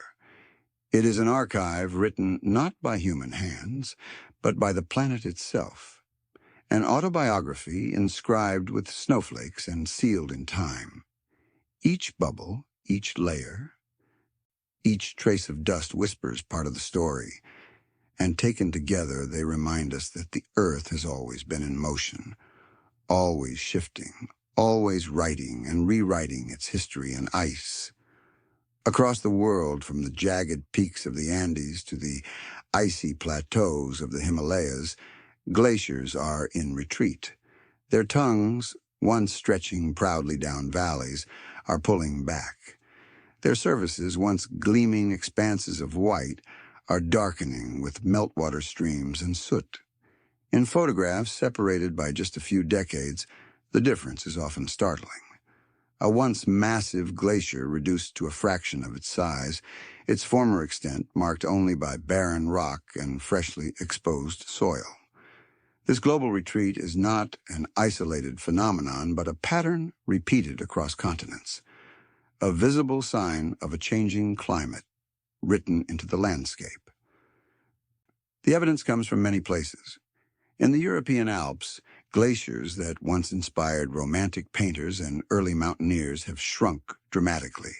The Rhone Glacier in Switzerland, which tourists visited in the 19th century to marvel at its icy grotto, has retreated so far that protective blankets are now spread over parts of it each summer in an attempt to slow its melt. In Glacier National Park in Montana, many of the park's namesake glaciers have nearly vanished, with some reduced to little more than snowfields. Where there were once over 150 glaciers at the end of the 19th century, today fewer than 30 remain large enough to be officially counted. The Himalayas, sometimes called the water towers of Asia, tell a similar story. Here, thousands of glaciers feed rivers such as the Ganges, the Indus, and the Brahmaputra, sustaining hundreds of millions of people downstream. Yet satellite images show that many of these glaciers are retreating rapidly, their melt lakes expanding and threatening sudden floods. The loss of ice here is not only a question of beauty or wilderness, but of water security for vast populations. In South America, the tropical glaciers of the Andes are retreating at alarming rates. Peru's Quelcaya ice cap, the largest tropical ice body in the world, has been shrinking steadily for decades. Farmers in surrounding regions have relied on its meltwater to irrigate crops and sustain livestock, but as the ice retreats, dry seasons grow harsher. In Bolivia, the Chacaltaya Glacier, once home to the world's highest ski resort, disappeared completely in 2009, melting decades earlier than scientists had predicted. Even the giants of the frozen world, Greenland and Antarctica, show signs of change. While their vast interiors remain frigid, the edges are thinning, and glaciers that drain their ice sheets are accelerating toward the sea. Jakobshavn Glacier in Greenland, once the fastest-flowing glacier on Earth, has retreated tens of kilometers in the past century. In West Antarctica, the Pine Island and Thwaites glaciers have been losing ice at accelerating rates, prompting concern about long-term sea level rise. The sheer scale of these systems makes their retreat difficult to comprehend, but the evidence is undeniable. The impacts ripple outward in profound ways. For communities near mountain glaciers, meltwater is a lifeline. In many regions, glaciers act as natural reservoirs, storing snow and ice in winter and releasing water slowly in summer. This flow sustains rivers during dry months, feeding farms, cities, and ecosystems alike. As glaciers shrink, their ability to provide this steady flow diminishes. At first, there may be a temporary increase in water as melting accelerates, but once the glacier is significantly reduced, the supply dwindles. For farmers in the Andes or herders in the Himalayas, this change can mean the difference between abundance and hardship. Ecosystems also depend on the rhythm of glacial melt. Cold, nutrient-rich waters flow from glaciers into streams and lakes, supporting fish and other aquatic life. As glaciers retreat, these systems warm, altering habitats. Salmon runs in Alaska, for example, are influenced by the temperature and flow of rivers fed by glaciers. As those rivers change, so too does the delicate balance of life that relies on them. Even in the seemingly barren landscapes left behind by retreating glaciers, new ecosystems emerge. Pioneer plants colonize freshly exposed rock, lichens spread, and eventually grasses and shrubs take hold. Over centuries, forests may grow where ice once lay. Retreat is not the end of life, but the beginning of a different chapter. There is a quiet poignancy in watching a glacier retreat. These rivers of ice, which once advanced with patient persistence, now slip back with unusual haste. Villages that once sat in the shadow of a glacier now look up at bare stone. Tourists visiting iconic sites such as Alaska's Mendenhall Glacier or New Zealand's Franz Josef Glacier find themselves walking longer and longer trails just to reach the ice, which once extended almost to the roadside. For those who have lived their lives beside glaciers, the change is personal, a reminder of the speed with which the world can transform. Yet glaciers are more than symbols of loss. Their retreat tells us something essential about the climate system. Ice is sensitive to temperature, responding with clarity to shifts that might otherwise be hidden. While a degree or two of warming may seem trivial in daily life, to a glacier it is decisive, the difference between growth and retreat. In this sense, glaciers are sentinels, visible markers that record the pulse of a warming world. Their shrinking edges are like the receding ink of a letter, spelling out a warning in the landscape itself. The cultural response to retreating glaciers is varied. In some regions, there are ceremonies held to honor the ice, to thank it for its gifts of water, and to mourn its disappearance. In the Andes, rituals known as pagos a la tierra, offerings to the earth, are performed to show respect for mountains and glaciers as living entities. In Europe, scientists and artists alike have staged symbolic funerals for glaciers, laying plaques to mark their passing. These acts reflect the recognition that glaciers are not just physical features, but also part of human identity and memory. And still, for all the melancholy attached to their retreat, glaciers remind us of resilience and change.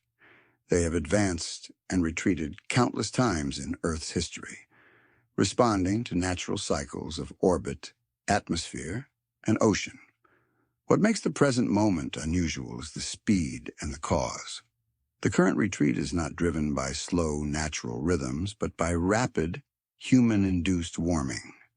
In just a century, glaciers have shrunk at rates that would normally take millennia. This acceleration underscores how tightly our actions are now woven into the fate of ice. To reflect on retreating glaciers is to hold two truths at once, a recognition of loss and an appreciation of transformation. The landscapes they leave behind are scarred yet fertile, empty yet full of possibility. Their disappearance is a warning of changes unfolding across the globe, but it is also a reminder of the constant flux that has always defined the Earth. The silence of a glacier pulling back into its valley is both an ending and a beginning. When you stand before the snout of a retreating glacier, you witness more than melting ice. You see centuries collapsing into moments, patience overtaken by haste, and the intimate link between climate and landscape made visible. You see the fragility of what once seemed eternal and the quiet message it leaves behind. Nothing, not even the mightiest river of ice, remains unchanged forever. The seas at the very top and bottom of the world carry a secret. In winter they harden, transforming into vast white landscapes where water takes on the solidity of stone. Unlike glaciers or ice sheets that rest firmly on land, this ice floats, drifting with tides and currents, cracking and reforming with the seasons. Known as sea ice, it is one of the most dynamic and fragile forms of frozen water on Earth. Understanding it means drawing a clear distinction between ice that floats and ice that rests upon land, because though they may look similar from afar, their roles in shaping our planet are profoundly different. Sea ice forms when the surface of the ocean freezes. Salt water resists freezing more than fresh water, so it takes temperatures well below 0°C for the process to begin. When it does, tiny crystals appear, clustering into thin sheets that spread across the surface. Over time, these sheets thicken, sometimes to several meters, until they form continuous ice flows. In the Arctic Ocean, much of the sea ice survives through the summer, piling into multi-year slabs that can be ridged and hummocked, spreading out in winter to an area nearly as large as the African continent before shrinking back each summer. Land ice, by contrast, originates on solid ground. It comes from snow compacted into glaciers and ice sheets, such as those covering Greenland and Antarctica. When land ice melts or calves into the sea, it adds new water to the ocean, raising sea levels. Sea ice does not have this effect because it already floats. Its melting does not directly raise the seas, just as an ice cube in a glass of water does not cause the level to rise when it melts. Instead, sea ice influences the planet in other ways, most importantly by regulating climate and creating unique ecosystems. The reflective quality of sea ice is one of its defining traits. Bright and white, it sends much of the sun's energy back into space. When it disappears, darker ocean water is revealed, absorbing heat and amplifying warming. This makes sea ice a vital regulator of Earth's temperature. Its seasonal growth and retreat are like a breathing rhythm for the polar regions, and any disruption to this rhythm resonates across the globe. Sea ice also acts as a foundation for life. Beneath it, algae grow in briny channels within the ice, nourished by the faint light filtering through. These microscopic plants are the base of a food web that supports krill, fish, seals, whales, and countless seabirds. In the Arctic, polar bears rely on sea ice as hunting platforms, waiting at breathing holes to catch seals. Without ice, they must swim longer distances or scavenge on land, a less reliable strategy. In the Antarctic, penguins, particularly Adelie and emperor penguins, depend on sea ice for breeding grounds and for access to krill, which thrive in icy waters. Remove the ice, and entire ecosystems lose their foundation. Consider the polar bear. Its very existence is tied to frozen seas. These animals are powerful swimmers, but they cannot live in the ocean indefinitely. They need ice flows as resting points, as hunting blinds, and as nurseries for raising young. In recent decades, shrinking Arctic sea ice has forced polar bears into tighter spaces, reducing their hunting success and pushing some populations into decline. The image of a bear stranded on a solitary ice floe has become a potent symbol of environmental change, not only because it tugs at human sympathy, but because it illustrates how closely life can be bound to frozen water. On the opposite side of the globe, penguins play an equally iconic role. Emperor penguins breed on stable sea ice, enduring the coldest winter temperatures on Earth while huddling together for warmth. If the ice forms too late or breaks too soon, entire colonies can fail. Krill, the tiny crustaceans that underpin the Antarctic food chain, depend on algae growing beneath sea ice. Remove the ice, and krill populations diminish, rippling upward to affect fish, whales, and seabirds. The connections are intricate, but they all come back to one fragile layer of frozen ocean. Humans, too, have long adapted to frozen seas. Indigenous communities in the Arctic have used sea ice as highways for hunting and travel, reading its patterns with remarkable skill. The thickness of floes, the sound of cracks, the tilt of ridges, all are signs that guide safe passage across a shifting, living surface.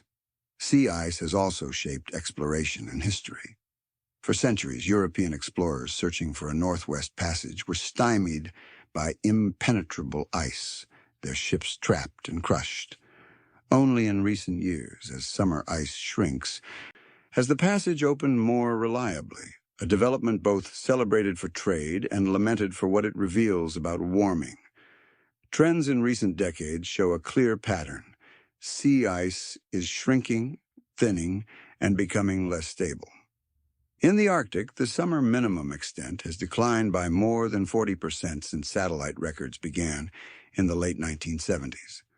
Multi-year ice, once the backbone of the Arctic pack, is rapidly being replaced by thinner seasonal ice that melts more easily each summer.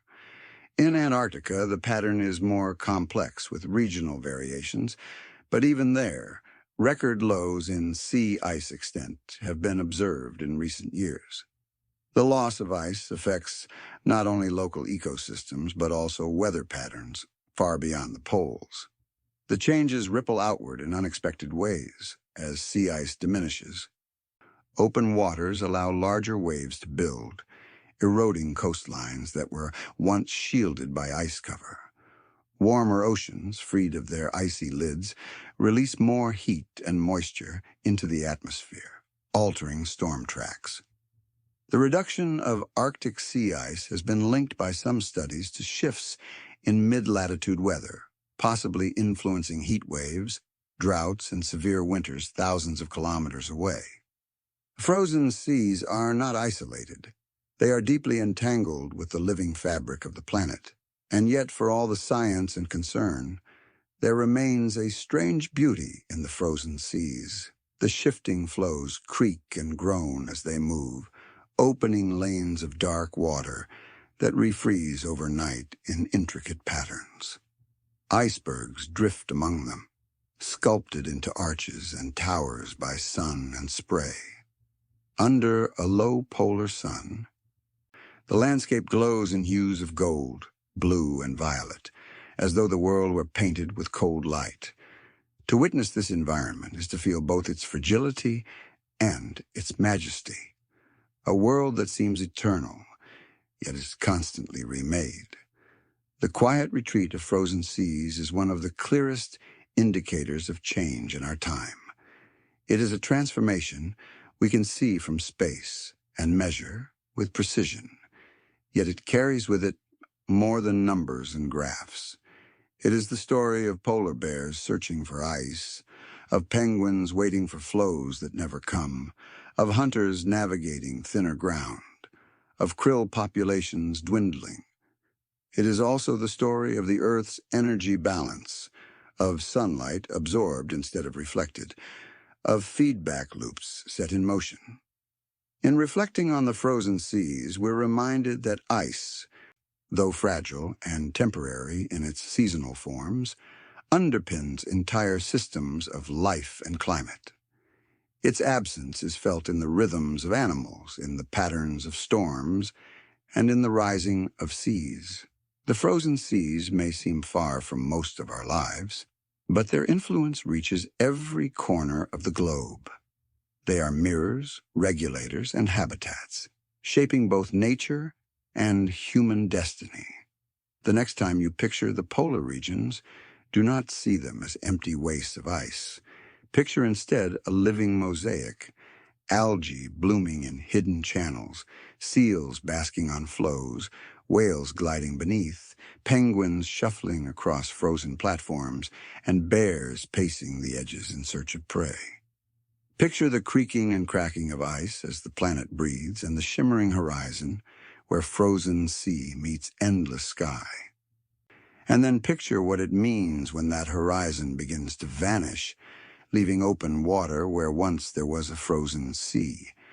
High in the mountains of the world, where air thins and peaks touch the sky, lie immense reservoirs of frozen water.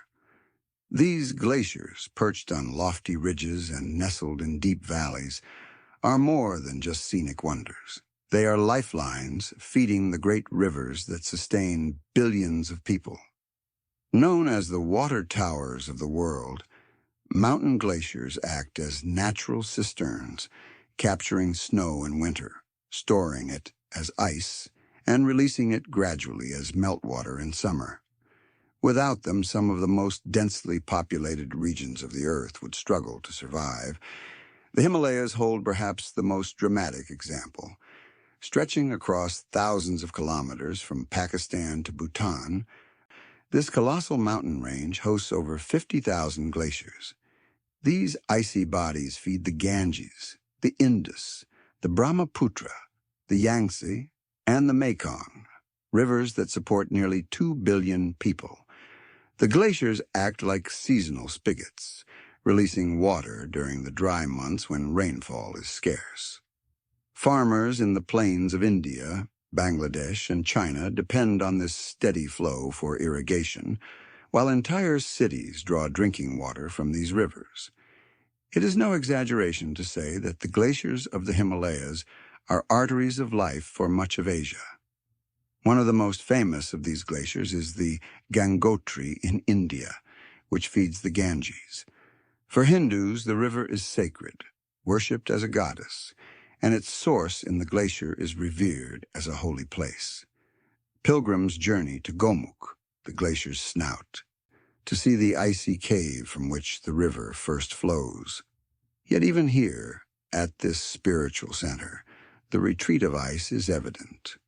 The snout has receded by kilometers in recent decades, a tangible reminder of how climate change reaches even the most hallowed landscapes. The Indus, vital for agriculture in Pakistan, also depends heavily on glacial melt. Without the seasonal trickle from the Karakoram and Himalayan glaciers, fields along the Indus Plain would wither. The Brahmaputra, by contrast, receives its waters from both glacial melt and monsoons, creating a complex system where changes in ice have profound consequences downstream. For all these rivers, the Himalayan glaciers function as regulators, smoothing out extremes of drought and flood, turning unpredictable precipitation into more reliable flow. The Andes of South America tell a parallel story. From Venezuela in the north to Chile and Argentina in the south, glaciers crown the high peaks of this continent-spanning mountain chain. In Peru, the Quelcaya ice cap, once the largest tropical ice mass in the world, has been steadily shrinking. Its meltwater feeds rivers that sustain communities in otherwise arid valleys. In Bolivia, the loss of glaciers has already altered daily life. The Chacaltaya Glacier, which once provided water to La Paz and even supported a ski resort, vanished completely by 2009. For farmers and city dwellers alike, the disappearance of ice is not just a distant scientific concern, but an immediate crisis of water supply. The Alps, though smaller in scale, have long been iconic in their relationship with ice. Their glaciers carved out famous valleys, and their melt feeds rivers like the Rhine, the Rhone, and the Po. These rivers carry water to millions of people across Europe, nourishing vineyards, fields, and cities. The Rhone Glacier in Switzerland, which once reached nearly to the valley floor, is now covered with white blankets in summer, a desperate attempt to slow its retreat. Tourists who once marveled at its shimmering blue ice now walk farther each year to glimpse what remains.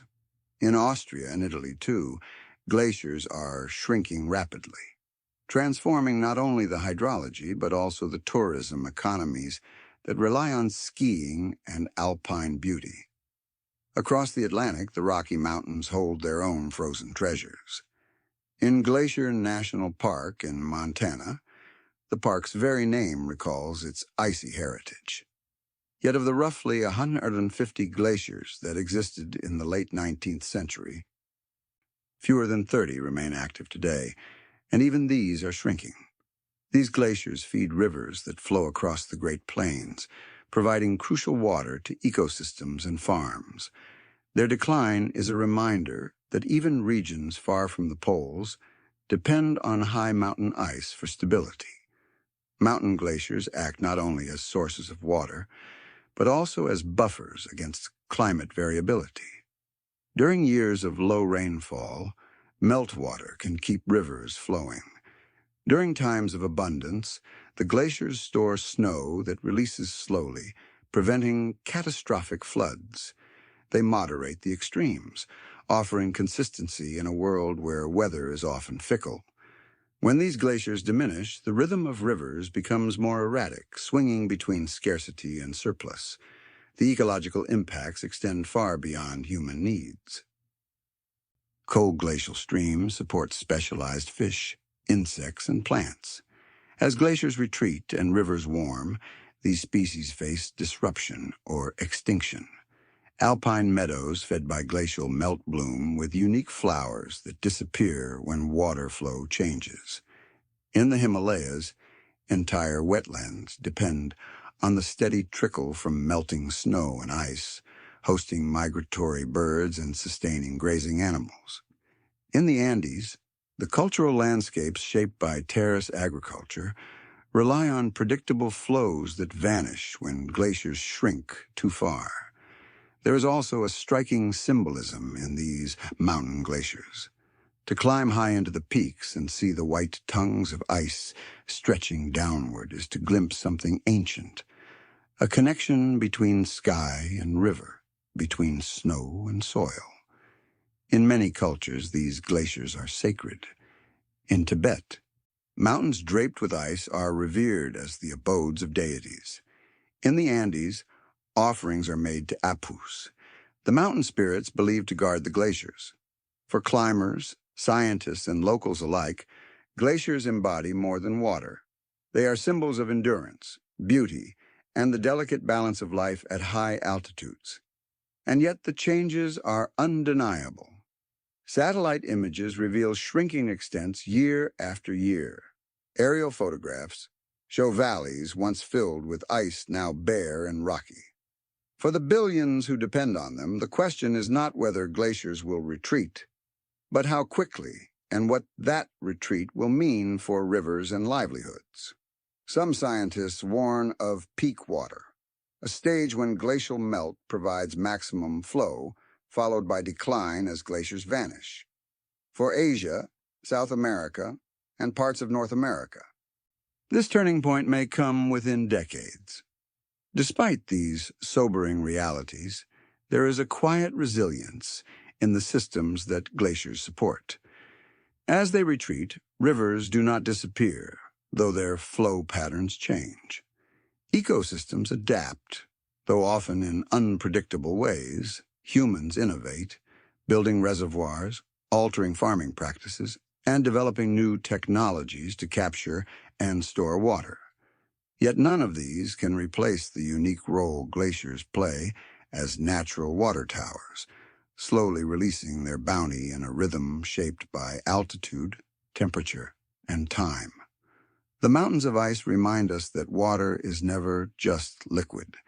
It can be frozen into reservoirs perched above valleys, invisible to most until the summer melt begins. It can flow silently for centuries, only to vanish within a generation. It can sustain billions, yet slip away almost unnoticed until the rivers falter. Standing at the foot of a Himalayan glacier or gazing at a shrinking tongue of ice in the Alps is to confront both the grandeur of nature and the fragility of the systems on which we depend. These mountains of ice, scattered across the ranges of the world, are quiet guardians of rivers, cities, and farms. They are the true reservoirs of life, far more ancient and patient than any dam or canal. Their importance cannot be overstated, for they hold not only water but balance, turning unpredictable snow into steady streams. And as they shift and retreat, they remind us of the delicate interplay between mountain and plain, between frozen heights and fertile valleys. Their fate, written in melting ice and changing rivers, is also our own. Entwined with the lifeblood they release drop by drop, year after year. Ice and ocean are companions of contrast, one solid, the other fluid, yet bound together in a relationship that has shaped Earth's past and will determine much of its future. Nowhere is this more visible than in the sight of an iceberg drifting across the sea. These vast sculptures of frozen fresh water, carved from the edges of glaciers and ice shelves, are both beautiful and dangerous, towering above the waves yet hiding most of their bulk beneath the surface. Icebergs are reminders that the ocean is never entirely liquid, and that frozen water belongs as much to the sea as it does to the land. The birth of an iceberg begins when a glacier, or ice sheet, meets the ocean. At its edge, the frozen mass fractures, and a chunk breaks free, crashing into the sea with a roar like thunder. What emerges is a floating mountain of ice, sometimes as large as an entire city. The majority of its mass, about 9/10, remains hidden beneath the surface, invisible yet dictating its motion. Ocean currents and winds then take over, guiding the iceberg on a slow journey that may last months or even years. Some drift into shipping lanes, hazards for sailors who can only guess at the enormity lurking below. Others wander thousands of kilometers before finally melting away into the sea. Beyond their danger and beauty, icebergs play a role in ocean ecology. As they drift, they carry with them dust and minerals collected on land. When they melt, these nutrients are released, fertilizing the ocean and sparking blooms of plankton. These microscopic organisms form the base of marine food chains, meaning that the journey of an iceberg can influence life across vast stretches of ocean. In this sense, each drifting mass of ice is not merely a hazard or curiosity, but a vessel carrying cargo essential to life. History, too, is written with icebergs. The sinking of the Titanic in 1912 remains the most famous reminder of the dangers they pose. But while ships have collided with icebergs for centuries, the deeper story lies in the way great floods of icebergs, known as Heinrich events, have reshaped global climate. These events occurred during the last ice age when enormous armadas of icebergs broke free from the Laurentide ice sheet in North America and spread across the North Atlantic. As they melted, they released fresh water on a massive scale, altering the density of seawater and disrupting the circulation of currents. These sudden floods of meltwater are known as meltwater pulses. They have punctuated Earth's history with dramatic consequences.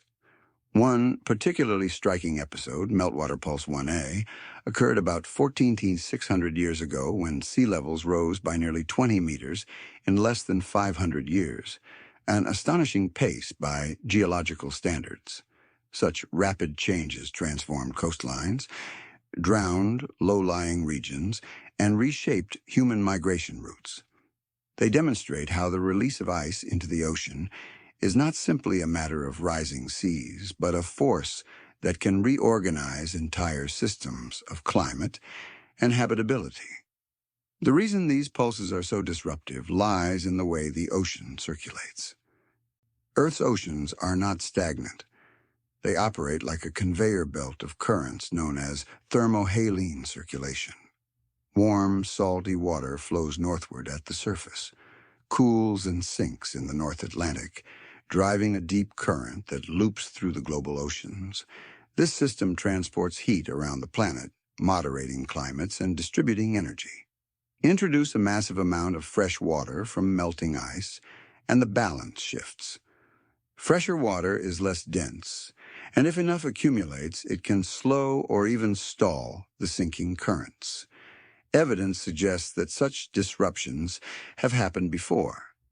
The Younger Dryas, a sudden return to near-glacial conditions about 12,800 years ago, may have been triggered by meltwater flooding from glacial lakes in North America.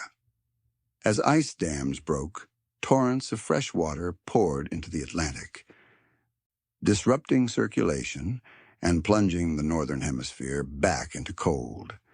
In ice cores from Greenland, the temperature drop appears with startling abruptness, underscoring how quickly climate can change when ocean systems are disturbed. Today, scientists watch closely as Greenland and Antarctica shed ice into the oceans. Greenland, in particular, is adding fresh water at a rate that may influence the Atlantic meridional overturning circulation, a key part of the global conveyor belt. While a complete shutdown of currents is unlikely in the near term, even a slowdown could have profound effects, shifting rainfall patterns, intensifying droughts in some regions, and altering monsoons in others. The oceans remember ice, and they respond to it in ways that ripple across the globe. Yet amid the science and the concern, there is still a quiet poetry in ice meeting ocean. Picture a lone iceberg drifting under the midnight sun, glowing blue against dark water, its surface carved into arches and ridges by wind and wave. Imagine the sound of waves slapping against its sides, the creak and groan as it tilts and rolls. These scenes carry a strange serenity, as though the iceberg is both monument and traveler, a fragment of frozen land wandering the sea until it vanishes. The interplay of ice and ocean also shapes culture. Inuit hunters navigate among floes, reading the ice and water as guides to safe passage and successful hunts. Sailors through history have feared the polar seas, not only for storms, but for the lurking presence of icebergs. Modern travelers to the Antarctic or the coasts of Greenland speak of awe at seeing ice stretched to the horizon, a seascape both alien and profoundly beautiful. For many, the sight of ice drifting across the water is a reminder of Earth's extremes, where land and sea blur into a frozen frontier.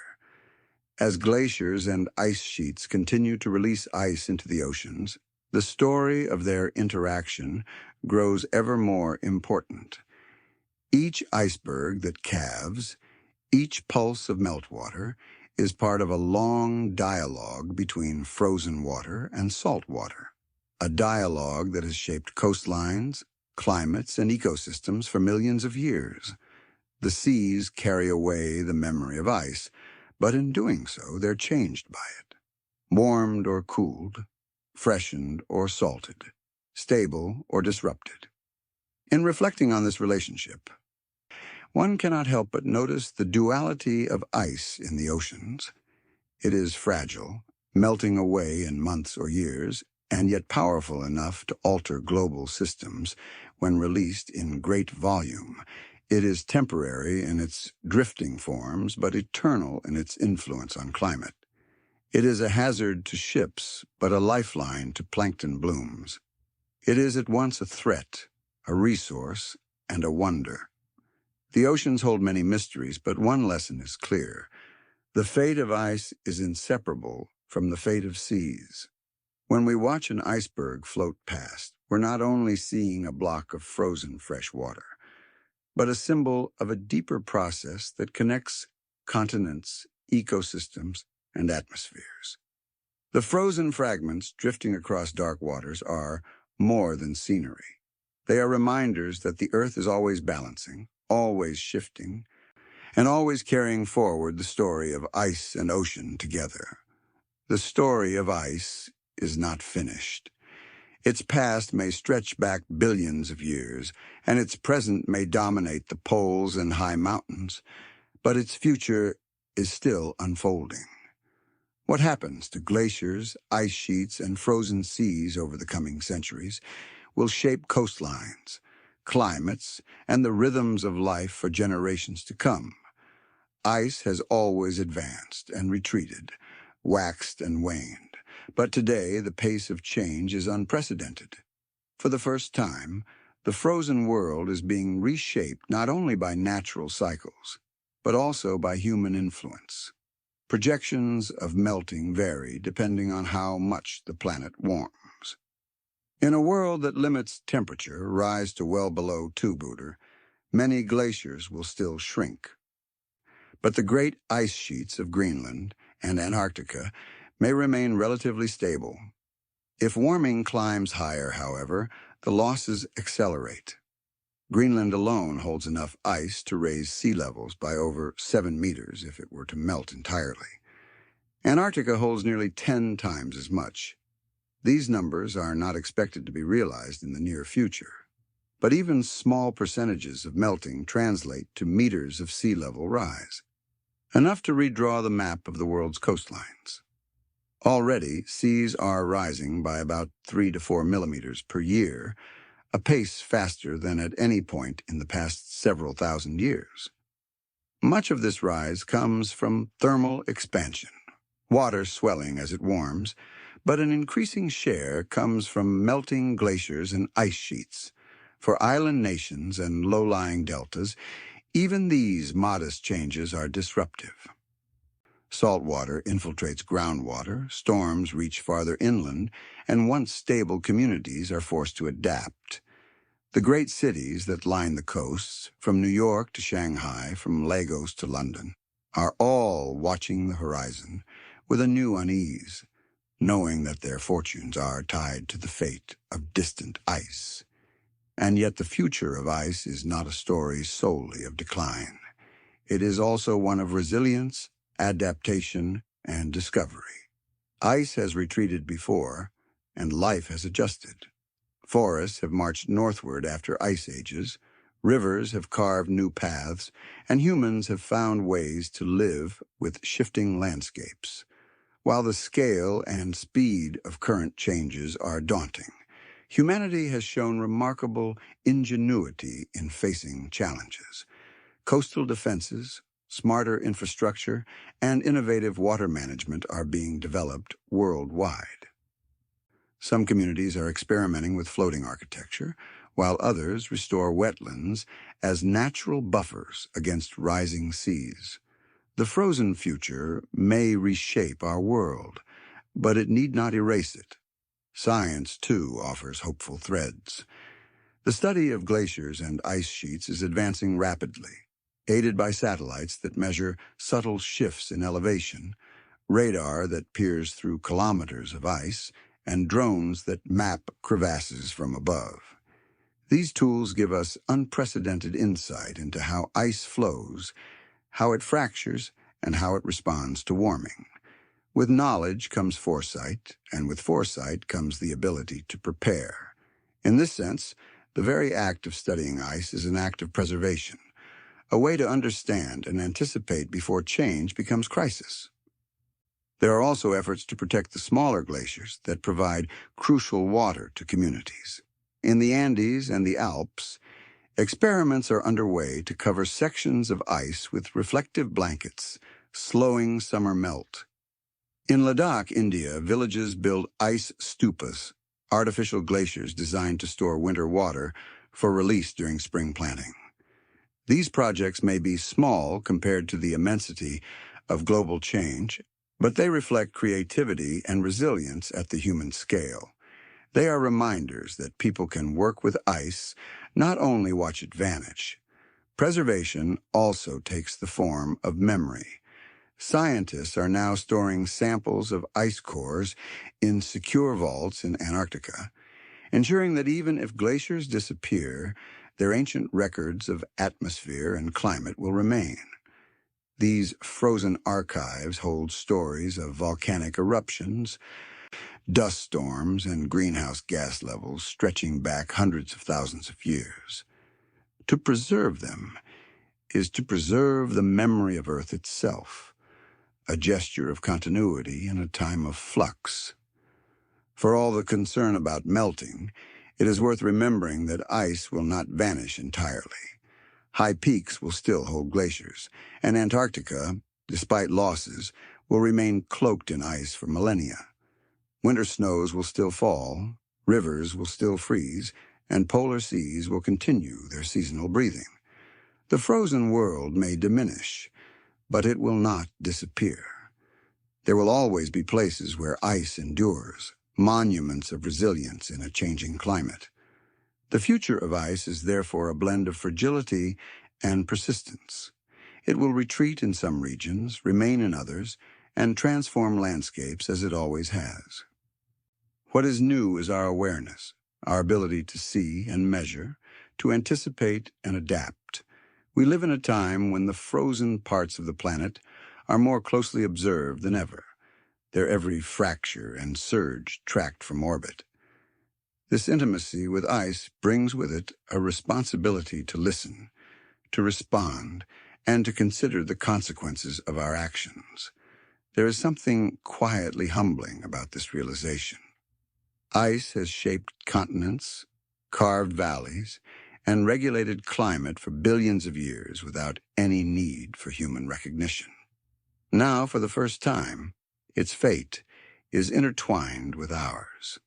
The decisions people make about energy, forests, and atmosphere will determine how quickly glaciers retreat and how high seas rise. Ice has become a mirror, reflecting not only sunlight, but also human choices. And yet in contemplating the future of ice, one finds reasons for wonder as much as worry. The very fact that we can study ancient air in bubbles of Antarctic ice, or watch the flow of Greenland glaciers from satellites orbiting hundreds of kilometers above, is remarkable. The frozen world is no longer distant and unknowable. It is close, legible, and full of stories waiting to be told. In this sense, the future of ice is also the future of knowledge, a realm where each discovery deepens our connection to the planet. Perhaps the truest reflection comes in recognizing that ice has always been both fragile and enduring. It melts in a day under the summer sun, yet it survives in sheets kilometers thick for millions of years. It can vanish from a mountain in a generation, yet persist at the poles long after human cities have risen and fallen. In its duality lies a lesson about resilience and continuity. The future of ice is uncertain, but uncertainty does not mean emptiness. It means possibility, of adaptation, of coexistence, of reverence for the frozen landscapes that remain.